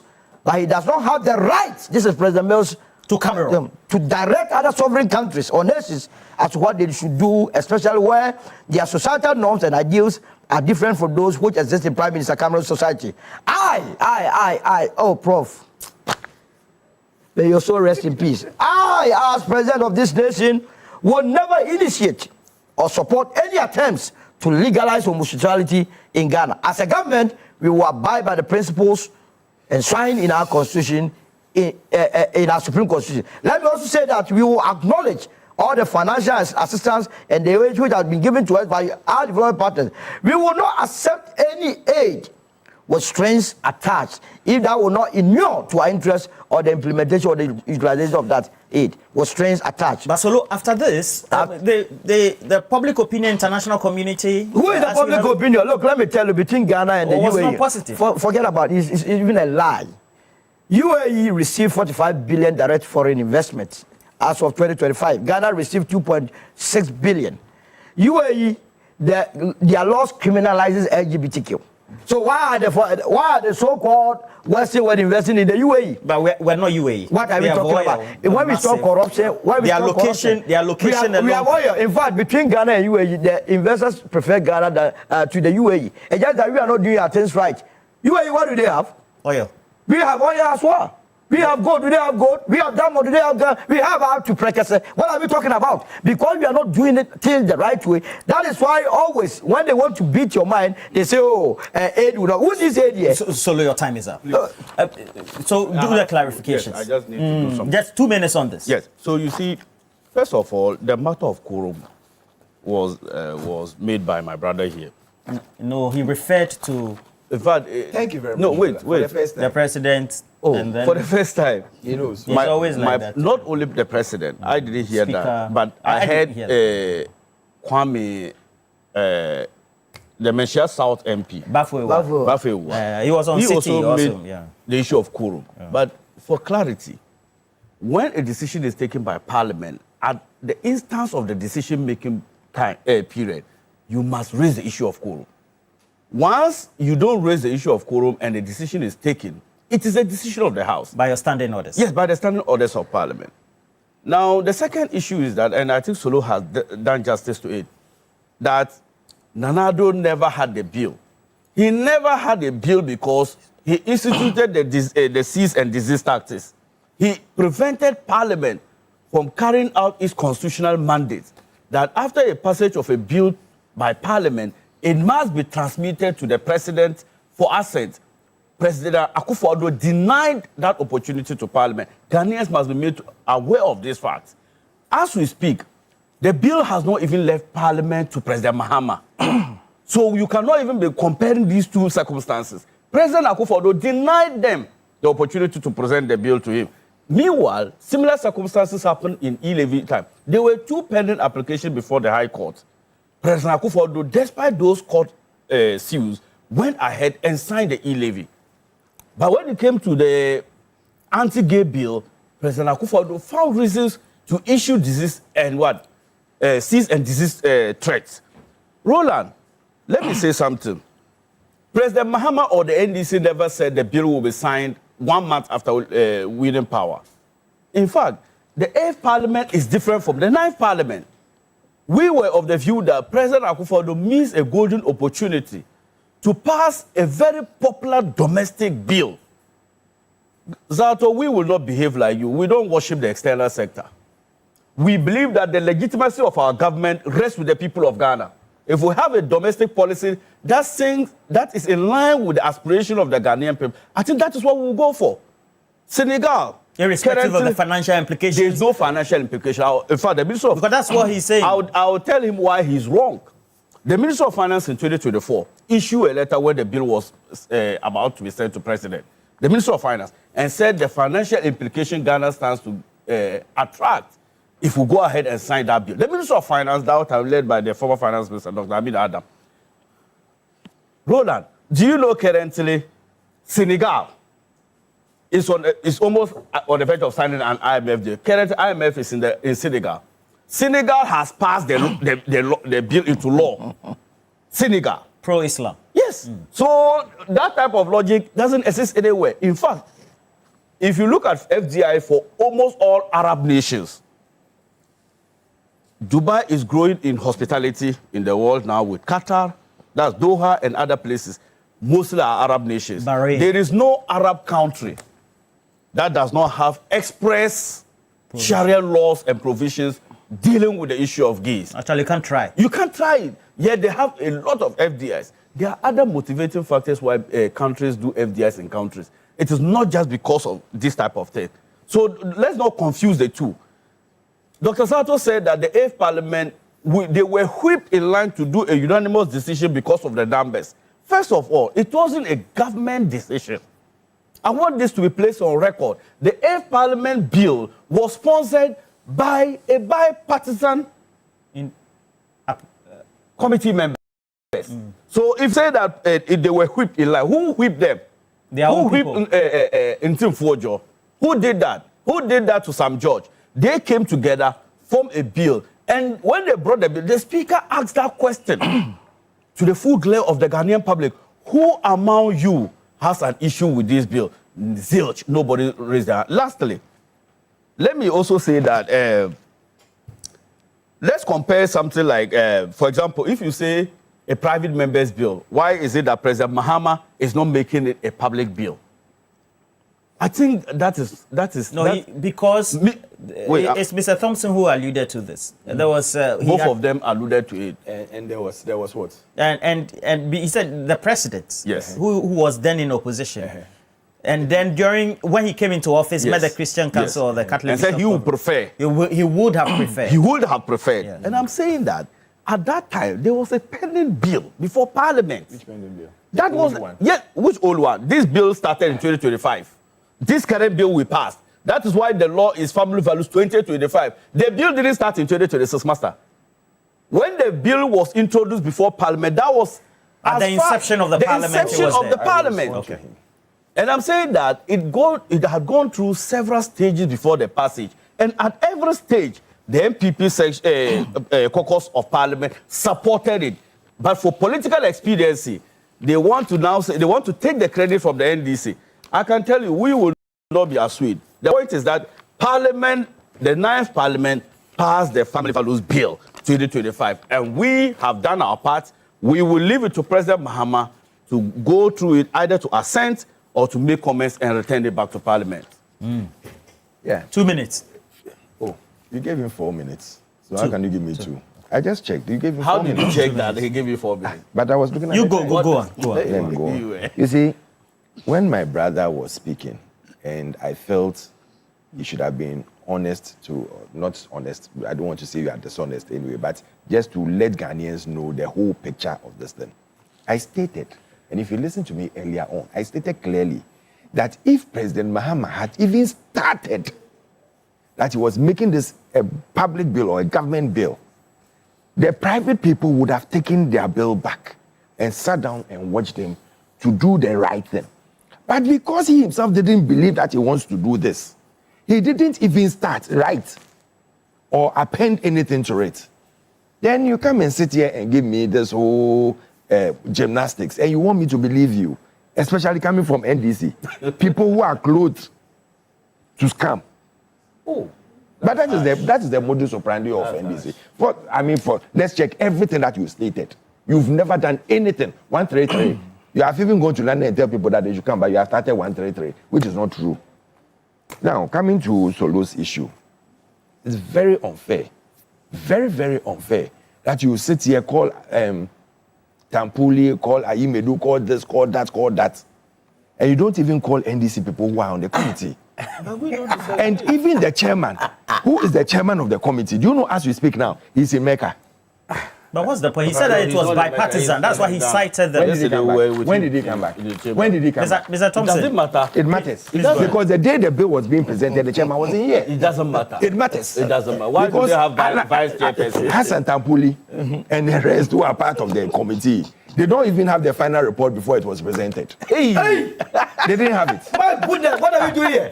No, but They didn't have it. No, Please. We have an MP. How can you come and throw that into the No. Oh, Please Let me conclude. withdraw. Please conclude for me. He didn't have it before. What are you talking about? So some of these things that you are sitting there, that you said, oh, It's they didn't impossible talk for about. members of their own committee. It is possible. It is possible. That's a member You of have a parliament. majority. You have a majority. You can do anything they like. These people, I can't trust them one day or one day the other day. When I'm here, at least Please conclude for me. I don't have the time. You say when you are heckling me and he's heckling me, how can I talk? No, my but 1 if you minute put hasn't- that information So out please, there like that, it's so not please, fair. please. He's a member of parliament.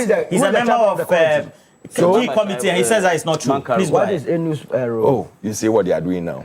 No, So go ahead. coming back to this thing, listen, the last guy and Amanda Odoy were those who took this thing to court, and they gave the president an injunction. Who injuncted him? They injuncted him, and that is why they wrote the letter. That this is what they've received, so don't bring the thing to us. Where have they gone wrong? And that is why President Mahama himself stated on authority that President Akufo-Addo did not get the bill for him to even look at it and sign.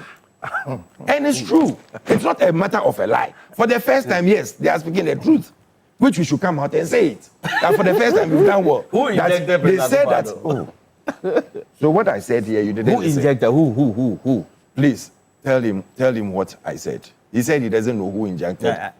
No, who? I mentioned it. Amanda Odwe and then No, so- Richard Sky. So when Please they go sent ahead. something to court and they've injuncted him, you want him to still go ahead after the injunction, go and take the bill, please. That's your not how explanation to the that is Green not how- letter. Yes, that is not how you do things. So concluding on that, you see, when majority passes, when we come to parliament and they say, oh, majority has passed the bill, and the bill has become a full bill, doesn't mean that everybody supported it. There could be people who do not support it. Of course. So you don't sit here and start calling names and accusing people and saying wrong things about people.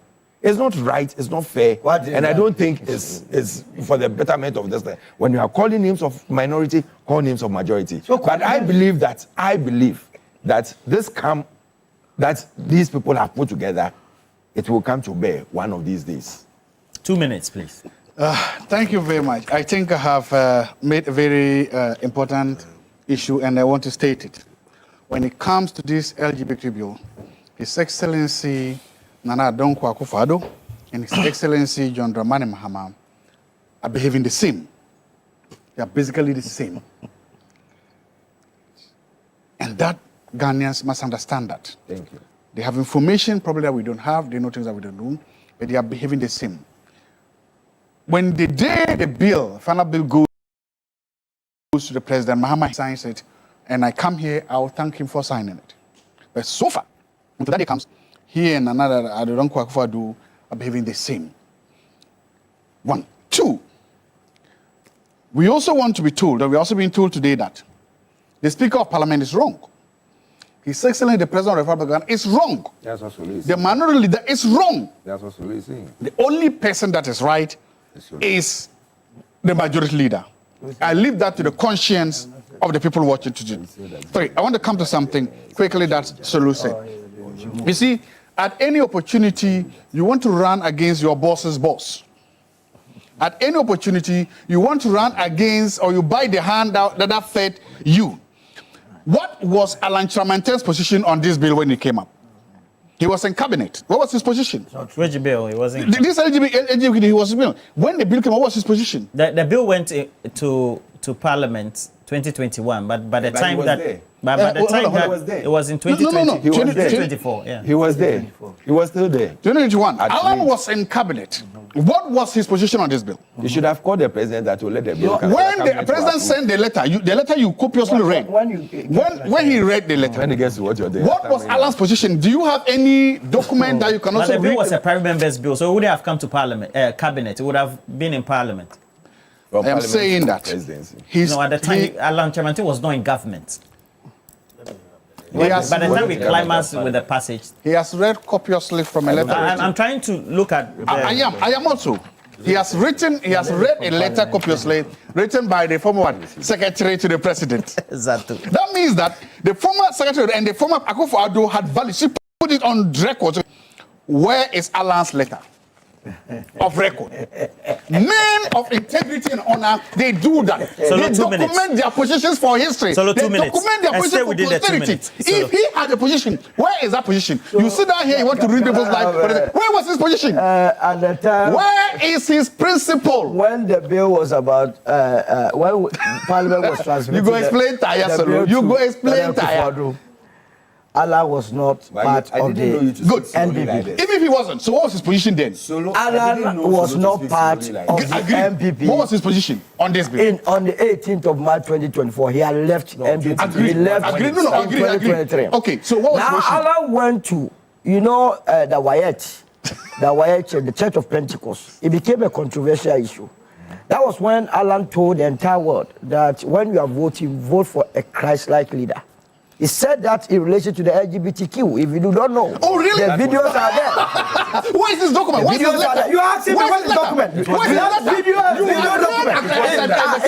Please allow him to make his point. Why would you want to do Please, this? the two of you allow Solo. He's lying. We are the same Every, group. Yes. I've noticed over the last few weeks, each time it's Solo is not good talking, at all. then they interject. What is not good? Allow him to conclude. No, but Please, he's you have a lying minute to here. conclude for me. What he's saying that Alan said is a lie. On the 26th of November 2017, President Akufo-Addo was interviewed on Al Jazeera.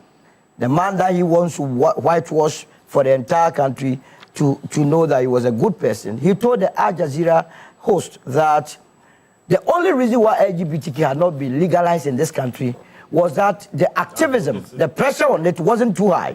So he was inviting the external forces to bring their bodies here so that they can fight you.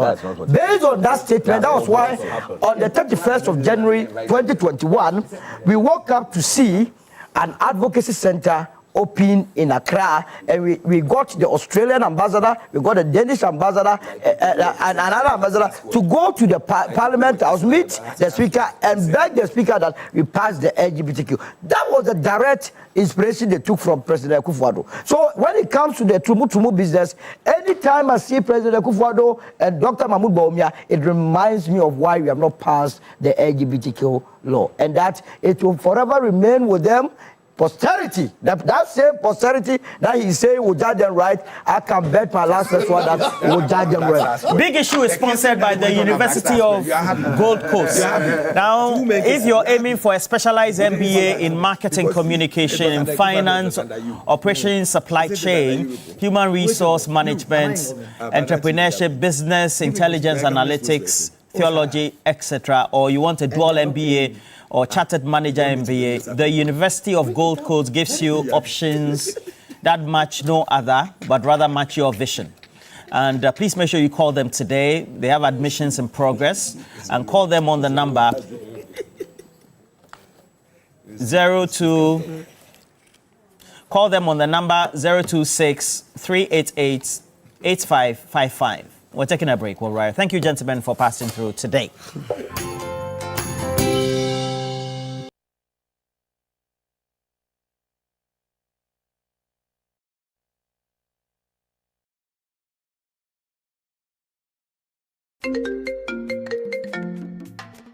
Hello, my name is Pamela.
First in news.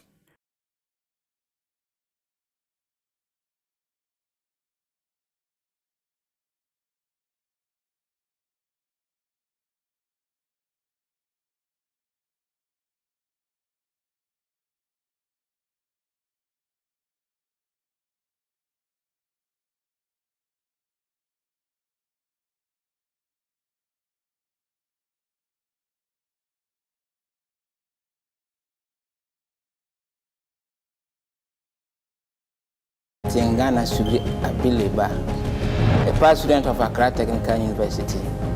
I hold a Bachelor of Technology in Automobile Engineering. There is a saying that a tree that bears beautiful fruit and tastes better attracts children and adults. And I believe Top in 10 is one of that. On 19th November 2025, there was a report from Water, Sanitation and Hygiene that says that about 17 to 18% of Ghanaians are practicing open defecation, and this translates to 5.4 million people nationwide. And it cost us about $5.4 million. On Top in 10, I want to showcase a tangible structure that can solve the open defecation for this nation.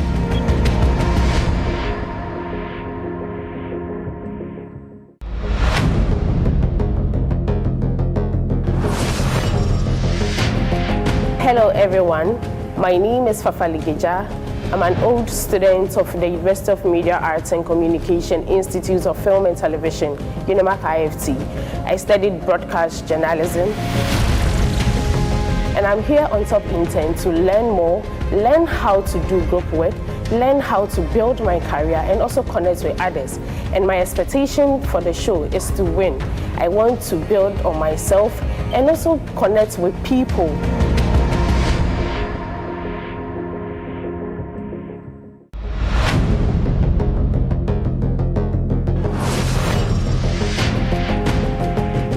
My name is Ishmael Dre Champon. I'm a graduate from the University of Ghana, where I got my undergraduate degree in political science. Currently, I am pursuing my postgraduate studies in MPhil Political Science at the University of Ghana and another MA in Development Communication from UNIMAC GIG. I hope to bring on the show my readiness to learn, the humility to learn, to challenge myself, and then the acumen to easily analyze situations and give pragmatic answers.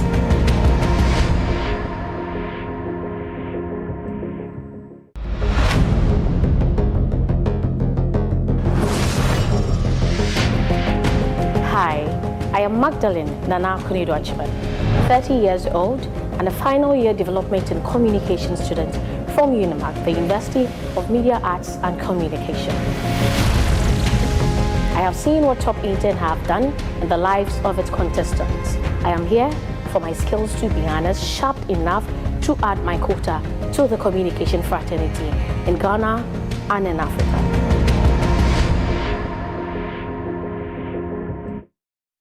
So yesterday on the show, I thought I had seen a good amount of confidence, intellect, poise, and then steeze and composure, as the contemporaries would say it. But today it looks like it's on a whole different level. Wow. Kudos to APL Media General TV3 for this year's season of Top in 10. You guys are wild. It's good to have you in studio. Your name is Atindana. Atingana. I'm sorry this morning, but he's going to be my favorite because he's doing something really different. And we normally do not have contestants of his age. I think it's the first time we're having someone who is 43. Which part of the Northern region are you from?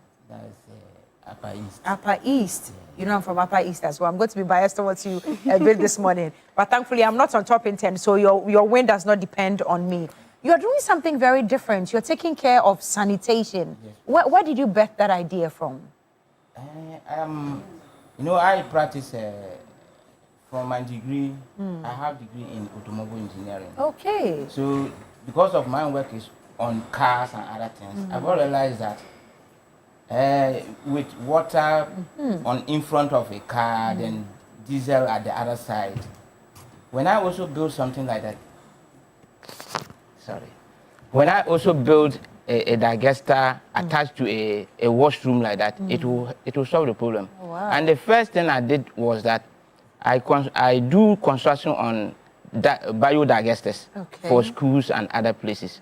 So the last school I built was Silicon Valley International School at Ofanko Barrier. Okay. So I told the man that no, where your place is, there's always water. So before to build a digester for the school is difficult. This was way back 2019. 2019. Then the man said, "Oh, so what can we do?" I said, "Well, I can do something. Wow. I will build something different. When you are even having a waterlogged area, that particular thing can fix it there, and then your case will be solved." He said, "I can do it. I should try." And then finally last year, that was around August 2025, I was able to build one, and then I have given it to a community that there are about three to four communities that are using it. Let's just clap for him, because I am too impressed. Wow. So you were successful last year. Last year. For which community? That's Ashura Sidamai. Oh. Around, it is in Sawamandojiri municipality. Okay. Yeah. Wow.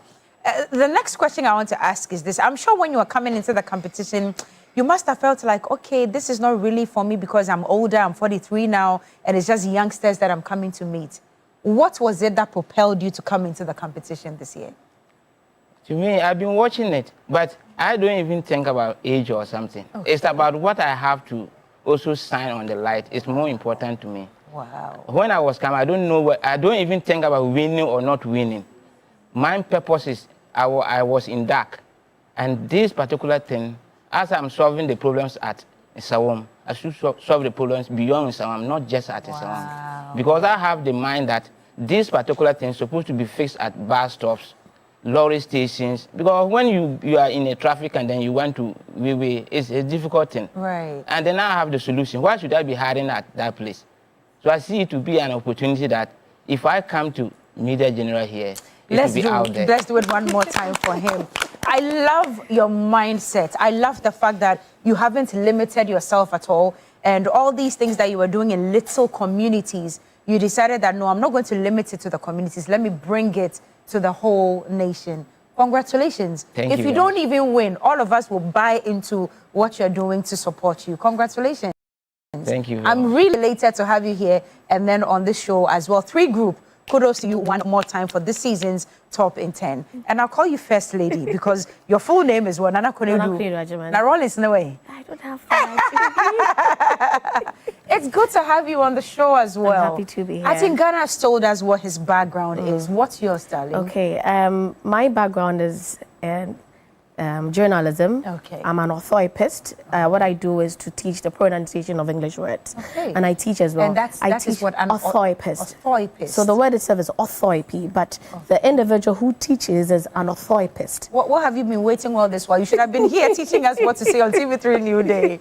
And I teach English and social studies. Aside that, I run some voiceovers. Okay. And I'm majoring in development communication because I believe that communication is not just 2 people conversing. Right. But after having that conversation, what do we get to develop? Are we developing ourselves? Do we extend it to the people around us? Do we help people make informed decisions? And so, yes, development communications, gender, children, and everything in between. That's your concentration? Yes, please. But what did you study in school?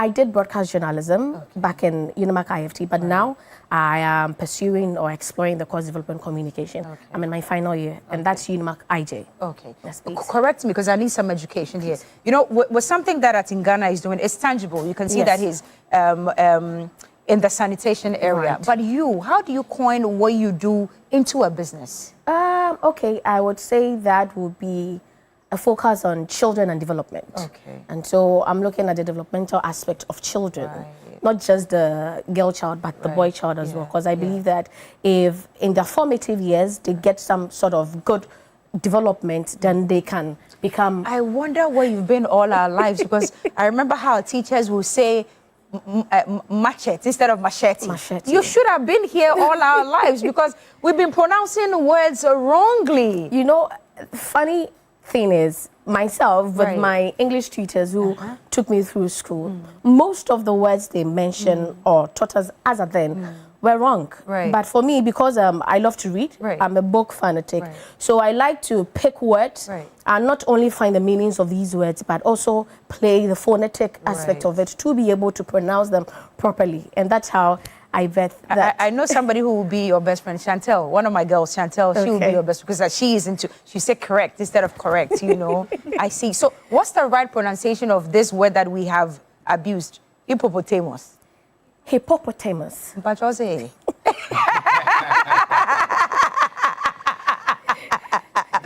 Oh my goodness, I'm going to come back to you. Richie said, good morning to you. Your sister is here in studio. Listen, from today, I'm not going to read LPMs anymore. Shadrach, when it's time for LPMs, please, the First Lady will do that for us. Sweetheart, it's great to have you as well. What's your full name again? Fafali Geja. Ewe Zolo. Do you know how to speak Ewe? Can you speak Ewe? A little. Small pet. Shame on you. Shame on you. Your ancestors are not proud of you. What's your story too? What's your background? Okay, so I studied broadcast journalism too in Unimac IFC. So that's your sister? Yes. Right. But she's my senior. Oh, yeah. I see. My big sister. Okay. And from there, now I'm doing my service as a corporate and communication officer. So I have an expert I'm working with as assistant in GICase, that's Ghana Institute of Ghana Indian Kofi Annan Center of Excellence in ICT. Yes, so I'm doing my service there now. I also work with the events department. We organize events, rentals, and everything. Okay. Yes. So what's your main concentration as a person? Okay. What's your business focus? So I want to be a journalist, specifically health journalist. Health journalist? Yes, so I have my blog that I write health stories. I post them, I publish them. Okay. But I know I've veered a little towards this side because I know that knowledge is shared and you can pick it at different places. So anywhere I find myself, I just push myself into the communication department. So I'm with the corporate affairs department and I'm just learning. We do communication, we write scripts, we write stories. So everything is just like the journalism I did. And I'm also building on communication. Yes. So I'm going to test your intellect this morning because you said you're a health journalist. Okay. You know what's happening in Okofanoche Hospital? Yes, please. What's happening there? So now their A&E, that's the accident and emergency unit is full because they can only take 37 people, but now they are having 61 people over there. And you know and your they don't figures want to, as well. Yes. So what are experts saying? How are they going to be able to contain the numbers that they cannot accept now? If you were a journalist writing or working on that story, what would your concentration be on? So when you look at our public space, the health space, you can see that we have hospitals that they are agile, let's say. They don't really have people over there taking care of them. We have the PAs, that's assistants, working to some are even in the house needing shifts. Right. So you can push the people, that's the accidents and emergency, to those hospitals, get the assistants who need shifts to help with the situation. That's what would have concentrated on. That's very brilliant. Thank you. I think, Ghana, you got only you're the only one who got the applause, but I think you do deserve some as well. Thank you. You're very informed, and it comes with the field, with the job. You always have to be on top of what's going on. Anyway, gentlemen, let's get to meet you as well. What's your name? My name is Ishmael Udre. Okay, all right. Yeah, and then my background, I'm deep-rooted in politics because... Hey! Not that kind of politics, but I studied political science at undergraduate. And I'm doing an MPhil in political science as well, where I'm learning the various theories and then interlinking, understanding what's happening within the political space. Okay. I intend to use political and then social-cultural research data to develop communication strategies to solve real development issues in society. Road development issues? Real development issues. Oh, real? Yes, okay. real. Is that correct? Is that how you pronounce it? Real, right? Real. Okay. So I am now into more of activism than advocacy. Okay. those are two of the strategies in development communications. I'm also reading an MA in development communications at Unimac IG. So I'm concurrently running 2 masters at the same time. Two at the same time? Yes. How are you able to do that? Do you have time for yourself or other things? Yes, if you're able to strategize and manage your time well, you should be able to. Right. Yes. Okay. Yes. So how did you all hear of Top in 10 the first time? I think, Ghana, how did you hear of it? Just by watching TV? Yeah, by TV. Okay. I was watching a New Day like this, and then I saw the advert. Saw it. Though season 1, season 2, I've been watching, but the time of advertising for this season, I just pick it from there. Then. Okay. And then you are here. Yeah. Good stuff. How about you? A friend of mine introduced me to new. Top in 10. I'm looking at New Days. Okay. Top in 10. Yeah. We were in class. We had a presentation, and she was like, "No, Ishmael, there's this thing I think it will be good for your growth, and then looking at how you are passionate about plastic pollution and all of that, I think this will be a better platform for you." So that's how I got to know about this Top in 10. Fafa, how did you first hear it the first time? So for the season 1, I had a friend here doing his internship, and he told me about it because he was here. He got to know the information even before it showed on TV. Okay. But for the season 3, someone recommended it that I think you should go for this and it might help. Yes, lady. For me, I think I caught a few episodes on the season 1. Okay. But because of school, I could not really pay much attention to it. But for the season 3, my academic godmothers and a big sister recommended. She said, I think you should be on Top in 10, so go for the audition. They are doing the Lord's work. They're trying to be each other's keeper. You guys, you've done well. They've done well by pushing you to come here. So let's just get into it. I'm told it's been 3 weeks already. Yes. Atingana, have you learned, if you're to exit the house today, would you be satisfied as a person? Oh, me, I'm for everything. Okay. Yeah, I'm for everything. But because what I want to do is to highlight my thing on the light, and the light is here already. What has been the judge's response to you so far? Oh, it's been great. Yeah? It's been great, positive. I see. So you believe you'll make it to the top? I will get the crown. You will get the crown, eh? Fantastic. I love the energy. Mr. Champon, what do you think the story is going to be for you? What's inspiring you to be here and to continue on the journey? Yeah, so with my advocacy, my activism, because I think what I'm trying to tackle, what I'm trying to sensitize people on, it's very important. Give me 3 topics that you would want to focus on looking at the political landscape of Ghanaians. I can give you one. One of it is the sanitation, flooding issues that we have. You know what today's date is, right? Today is June 3rd. 11 years ago, I'm sure you knew about the disaster that we all surprisingly woke up to. So that would be number 1 for me if I was focusing on societal and political issues. What would be the next 2 for you? The next 2 for me will be my plastic pollution. Okay. And then the other one will be domestic violence against males in society. Okay. It's usually suppressed. Okay. I like the fact that the part where it affects women is being projected. I'm not against that. But then it shouldn't be biased towards women alone, because men are going through it. Right. They are suffering it. The boy child is going through, he's suffering it. Yes, that they don't talk about. Exactly. And then society has created an avenue to suppress their feelings. Because, okay, it will be very difficult. It will be very difficult for me as a man to walk into my spouse's parents, my in-laws, and tell them that I'll be beating. Or she's abused me. Yes, because that's the first question they will ask, and right? And also they might even ask you, are you sure you are in control of your home? Yes. It's really something that we should take a critical look at. So those 2 are something that I would like to look at. All right, ladies and gentlemen, thank you very much for coming aboard the 3rd season of Top in 10. I'm cheering for all of you. I pray that the best man or best woman will win. Any last words before? So it's a voting system, right? No. It's not a voting system? Merit. Oh, on merit? Yes. So every week, how many people go home? We have no idea. It depends on the tax. Oh, so what task are you guys doing this week? You haven't any idea yet? Yes. Okay, what are you doing this week? So we are doing marketing and branding for the upcoming World Cup competition. So we have to bring up device marketing strategies for TV3 and APL that they can use to engage the people, make them excited, create the passion again. I'm sure the two of you would concentrate on communication, right? Branding and all of that.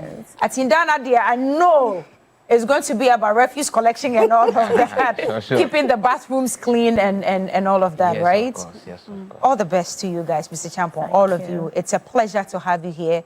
We are cheering you on, and may the better man or best woman win at the end of the day. Congratulations. Thank you very much. And speaking of June 3rd, some 11 years ago, we'll be heading to the Circle area, the very historic place that all this incident happened.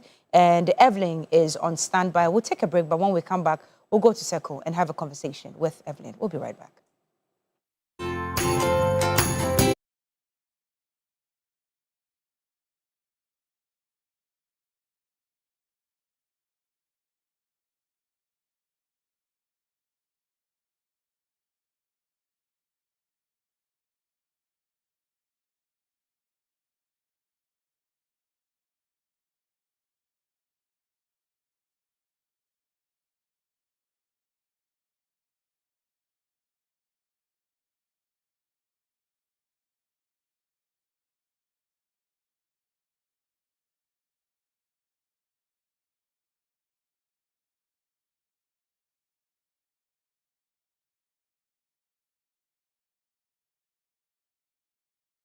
First in news.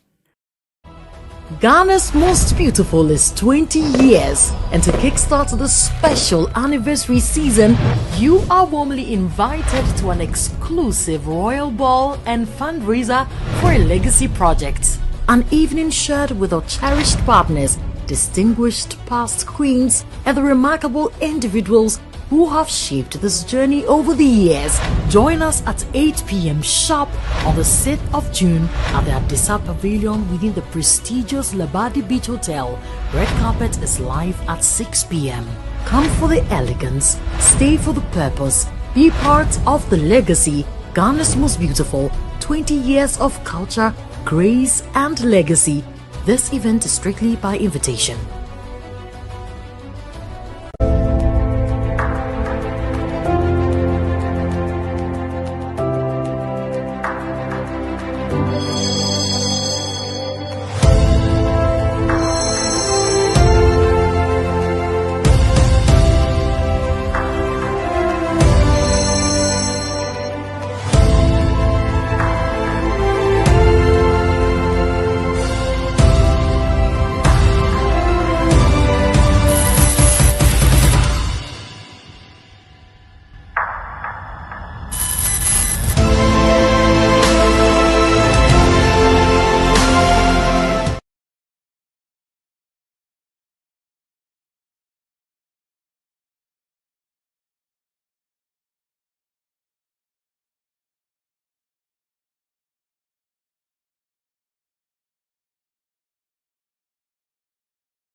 TV3, first in news. Ghana's Most Beautiful is 20 years, and to kickstart the special anniversary season, you are warmly invited to an exclusive royal ball and fundraiser for a legacy project. An evening shared with our cherished partners, distinguished past queens, and the remarkable individuals who have shaped this journey over the years. Join us at 8 p.m. sharp on the 6th of June at the Adisa Pavilion within the prestigious Labadi Beach Hotel. This is still TV3 Newday. Now, to some serious issue, because as we can all very well remember, some 11 years ago, torrential rains hit Accra, prompting many to seek shelter at a Guel filling station here, Circle, in Accra. Unfortunately, the water surged. Fuel started to leak at the fuel station, and then fire sparked and claimed 154 lives. And I remember at the time that a committee was set up to look into the matter and bring out all the findings. And some recommendations were made, including dredging of the Odo River and amongst other things. 11 years on, the painful question is, has the problem been solved? And are we now in 2026 prepared for more of the rains as hinted by the Ghana Meteorological Agency? Let's switch over now to Evelyn Tengma, who is at Circle to bring us a report. But before then, attention all parents. We are here to remind you about EduPack, and it's for all parents of first-year SHS boarding students. EduPack, the Ghana Education Service approved and supported national SHS initiative implemented by Prospectus Ghana, is now in progress across the country. Parents across the country are already registering so that their children's trunk, Macintosh mattresses, pillows, and plastic choppers will be ready and waiting at their school before reporting day. So do not delay and be caught in the usual Ghana man last-minute market rush, carrying heavy items under pressure.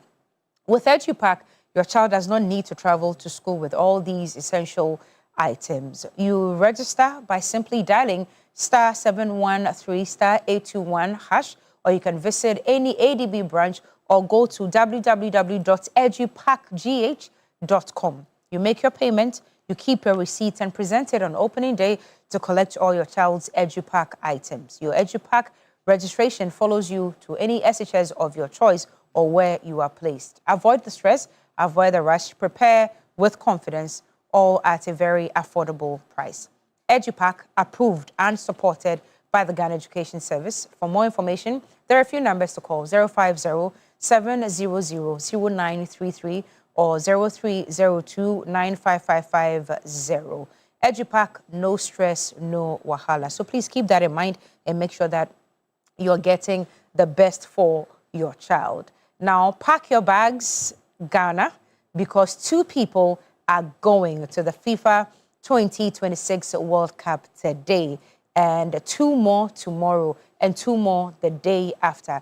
This is the Black Stars World Cup support raffle, and for just 10 Ghana cedis, you could win a full World Cup experience package with 10 flights, accommodation, and match tickets to all 3 of Ghana's group stage games in North America. And there are daily consolation prizes to cash to your mobile money wallet, autographed Black Stars jerseys, VIP fan pack tickets, airtime and data bundles, and more. Now, every ticket is your vote for the Black Stars and your shot at being there when they play England, Croatia, and Panama. Very simple steps to follow. Dial *899#, *899# on MTN, Telecel, or Airtel, and you just pay your 10 cedis per ticket. The more you buy, the better your chances. 2 winners every day, Ghana to the world. Now remember to dial *899#, or you can also visit ghworldcupraffle.com, ghworldcupraffle.com. Your ticket is waiting for you. And I guess we are ready now to cross over to Evelyn in Circle here in Accra. Hello, Evelyn. Good morning, Evelyn Tengma. Okay, we are trying to establish contact with... From the Kwame Nkrumah Circle here in Accra, and to be specific, the Guel filling station where the disaster happened some 11 years ago. You will recall that in 2015, when there was a heavy rainfall in Accra, you will understand that a lot of things happened here, and people lost their lives, and as a result, others also were badly injured.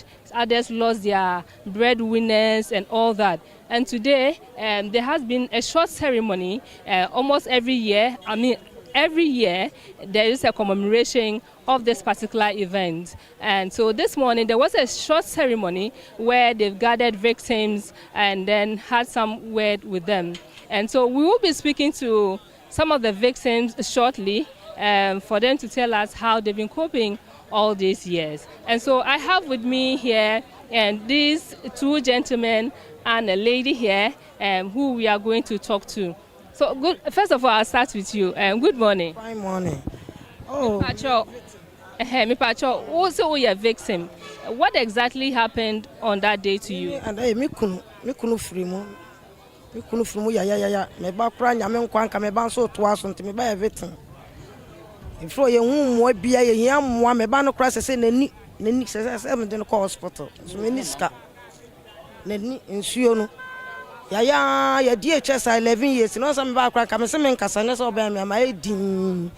Ye mo wa ye mo anka se be still kura na onye. Mpacho ba no we di sen. Se se mba 13 years no 3 years. Se one or two or 14 years. Into you lose your husband to say now ya share oba no up to now. Well, me din suo kwachi.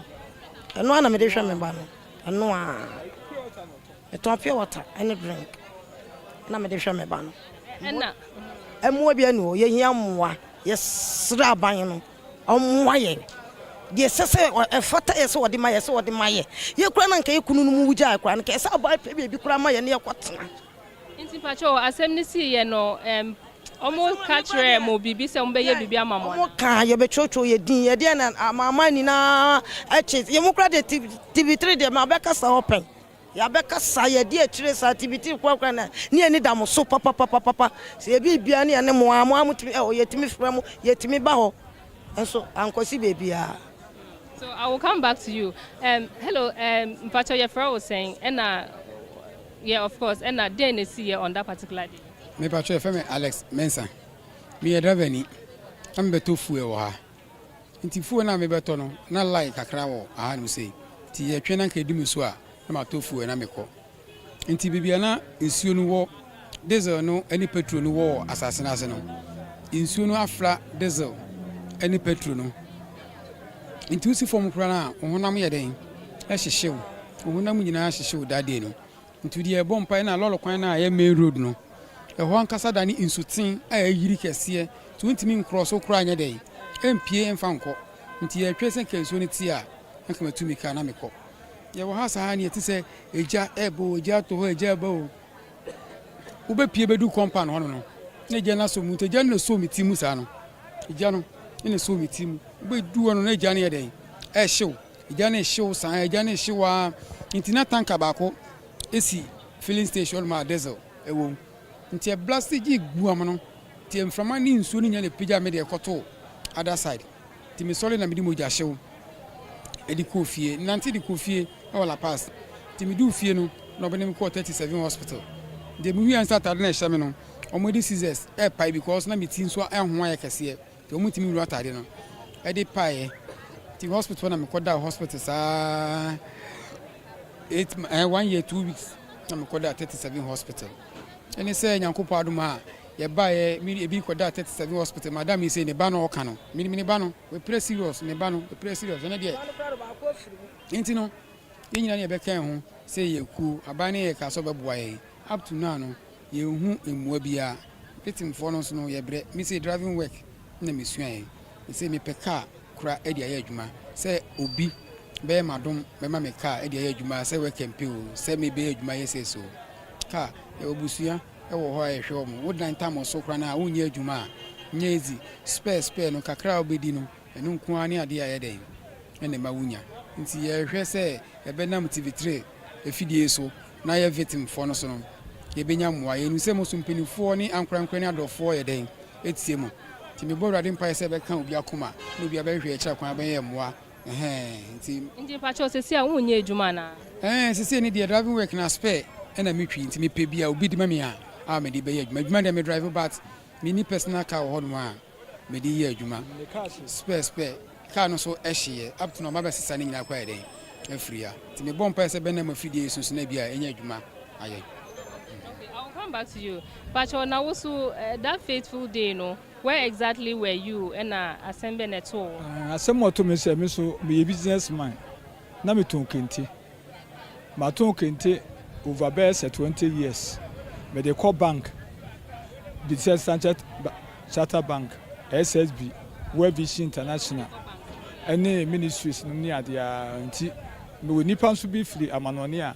Ombeba no more from me say Miss Drew. Ye hear Kenti.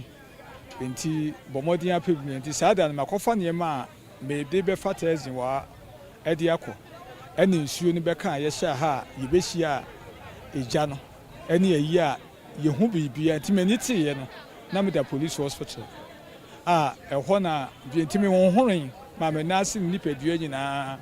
Eye basa ma brepa ne bepim ne nyina akora no menye fit e wo minipe dua mu kora be si ne nyina fit. What exactly is wrong with you?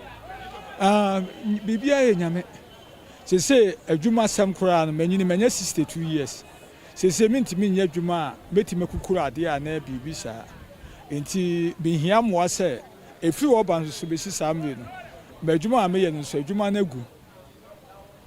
na gu cause menye sika ansa amfantoa kente business ni so bi enti ese no emoa na afibia ye de to mpanimfo anim se wo mbeboa yen na nkaja ye nya capital bi se ye ma amenom ye busuafo dwumle bi a as a family man ese ye nanso be enden na hoodi ni ho because aban ne hye ye bo se ye be me ye compensation sa abre no ya hwe ni mo abepem ne compensation bi ama enti ese de me so memfie aduro ya the age of 62 yi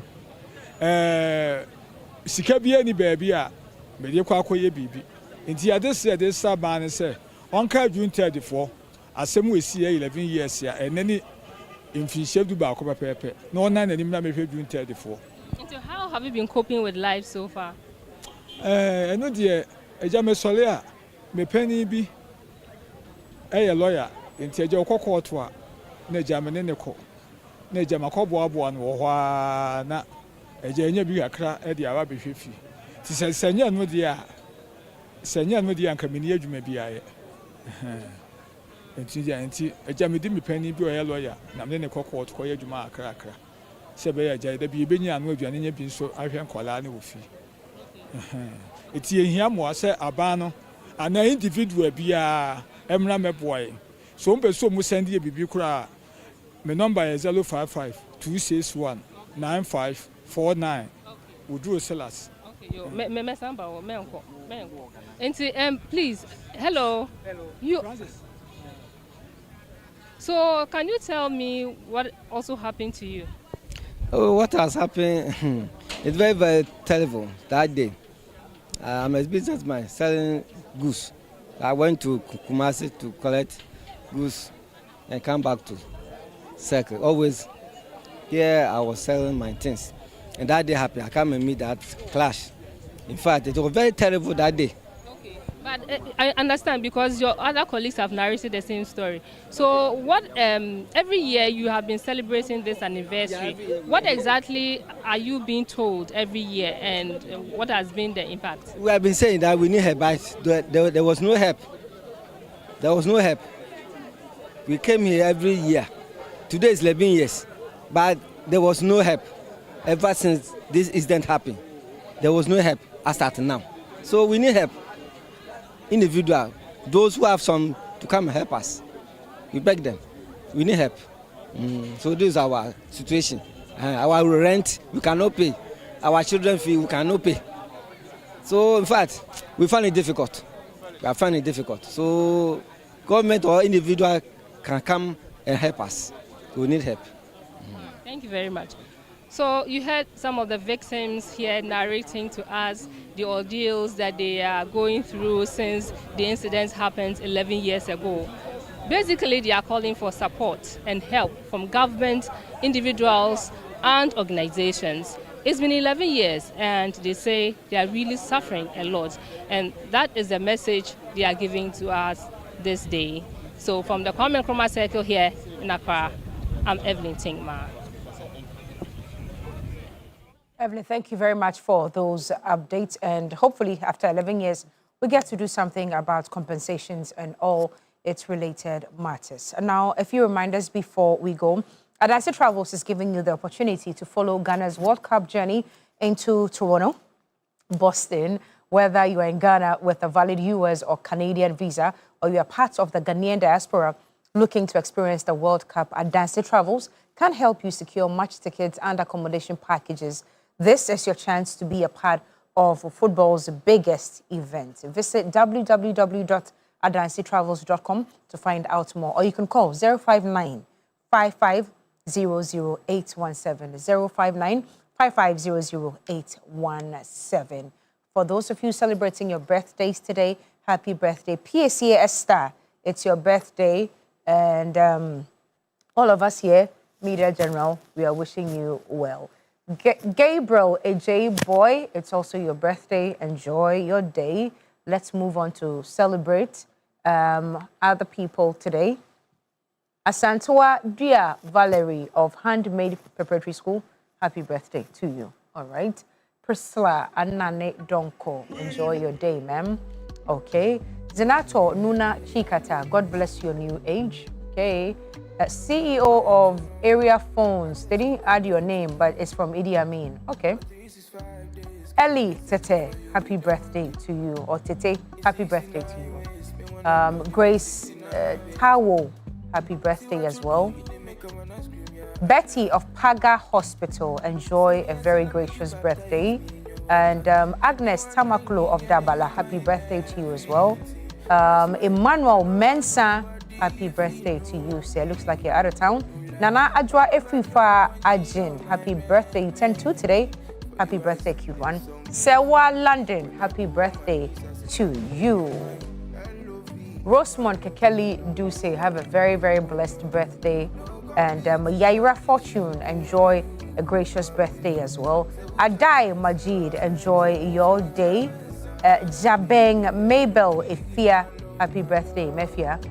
W1 Bosco Baba Anthony, happy birthday to you, W1.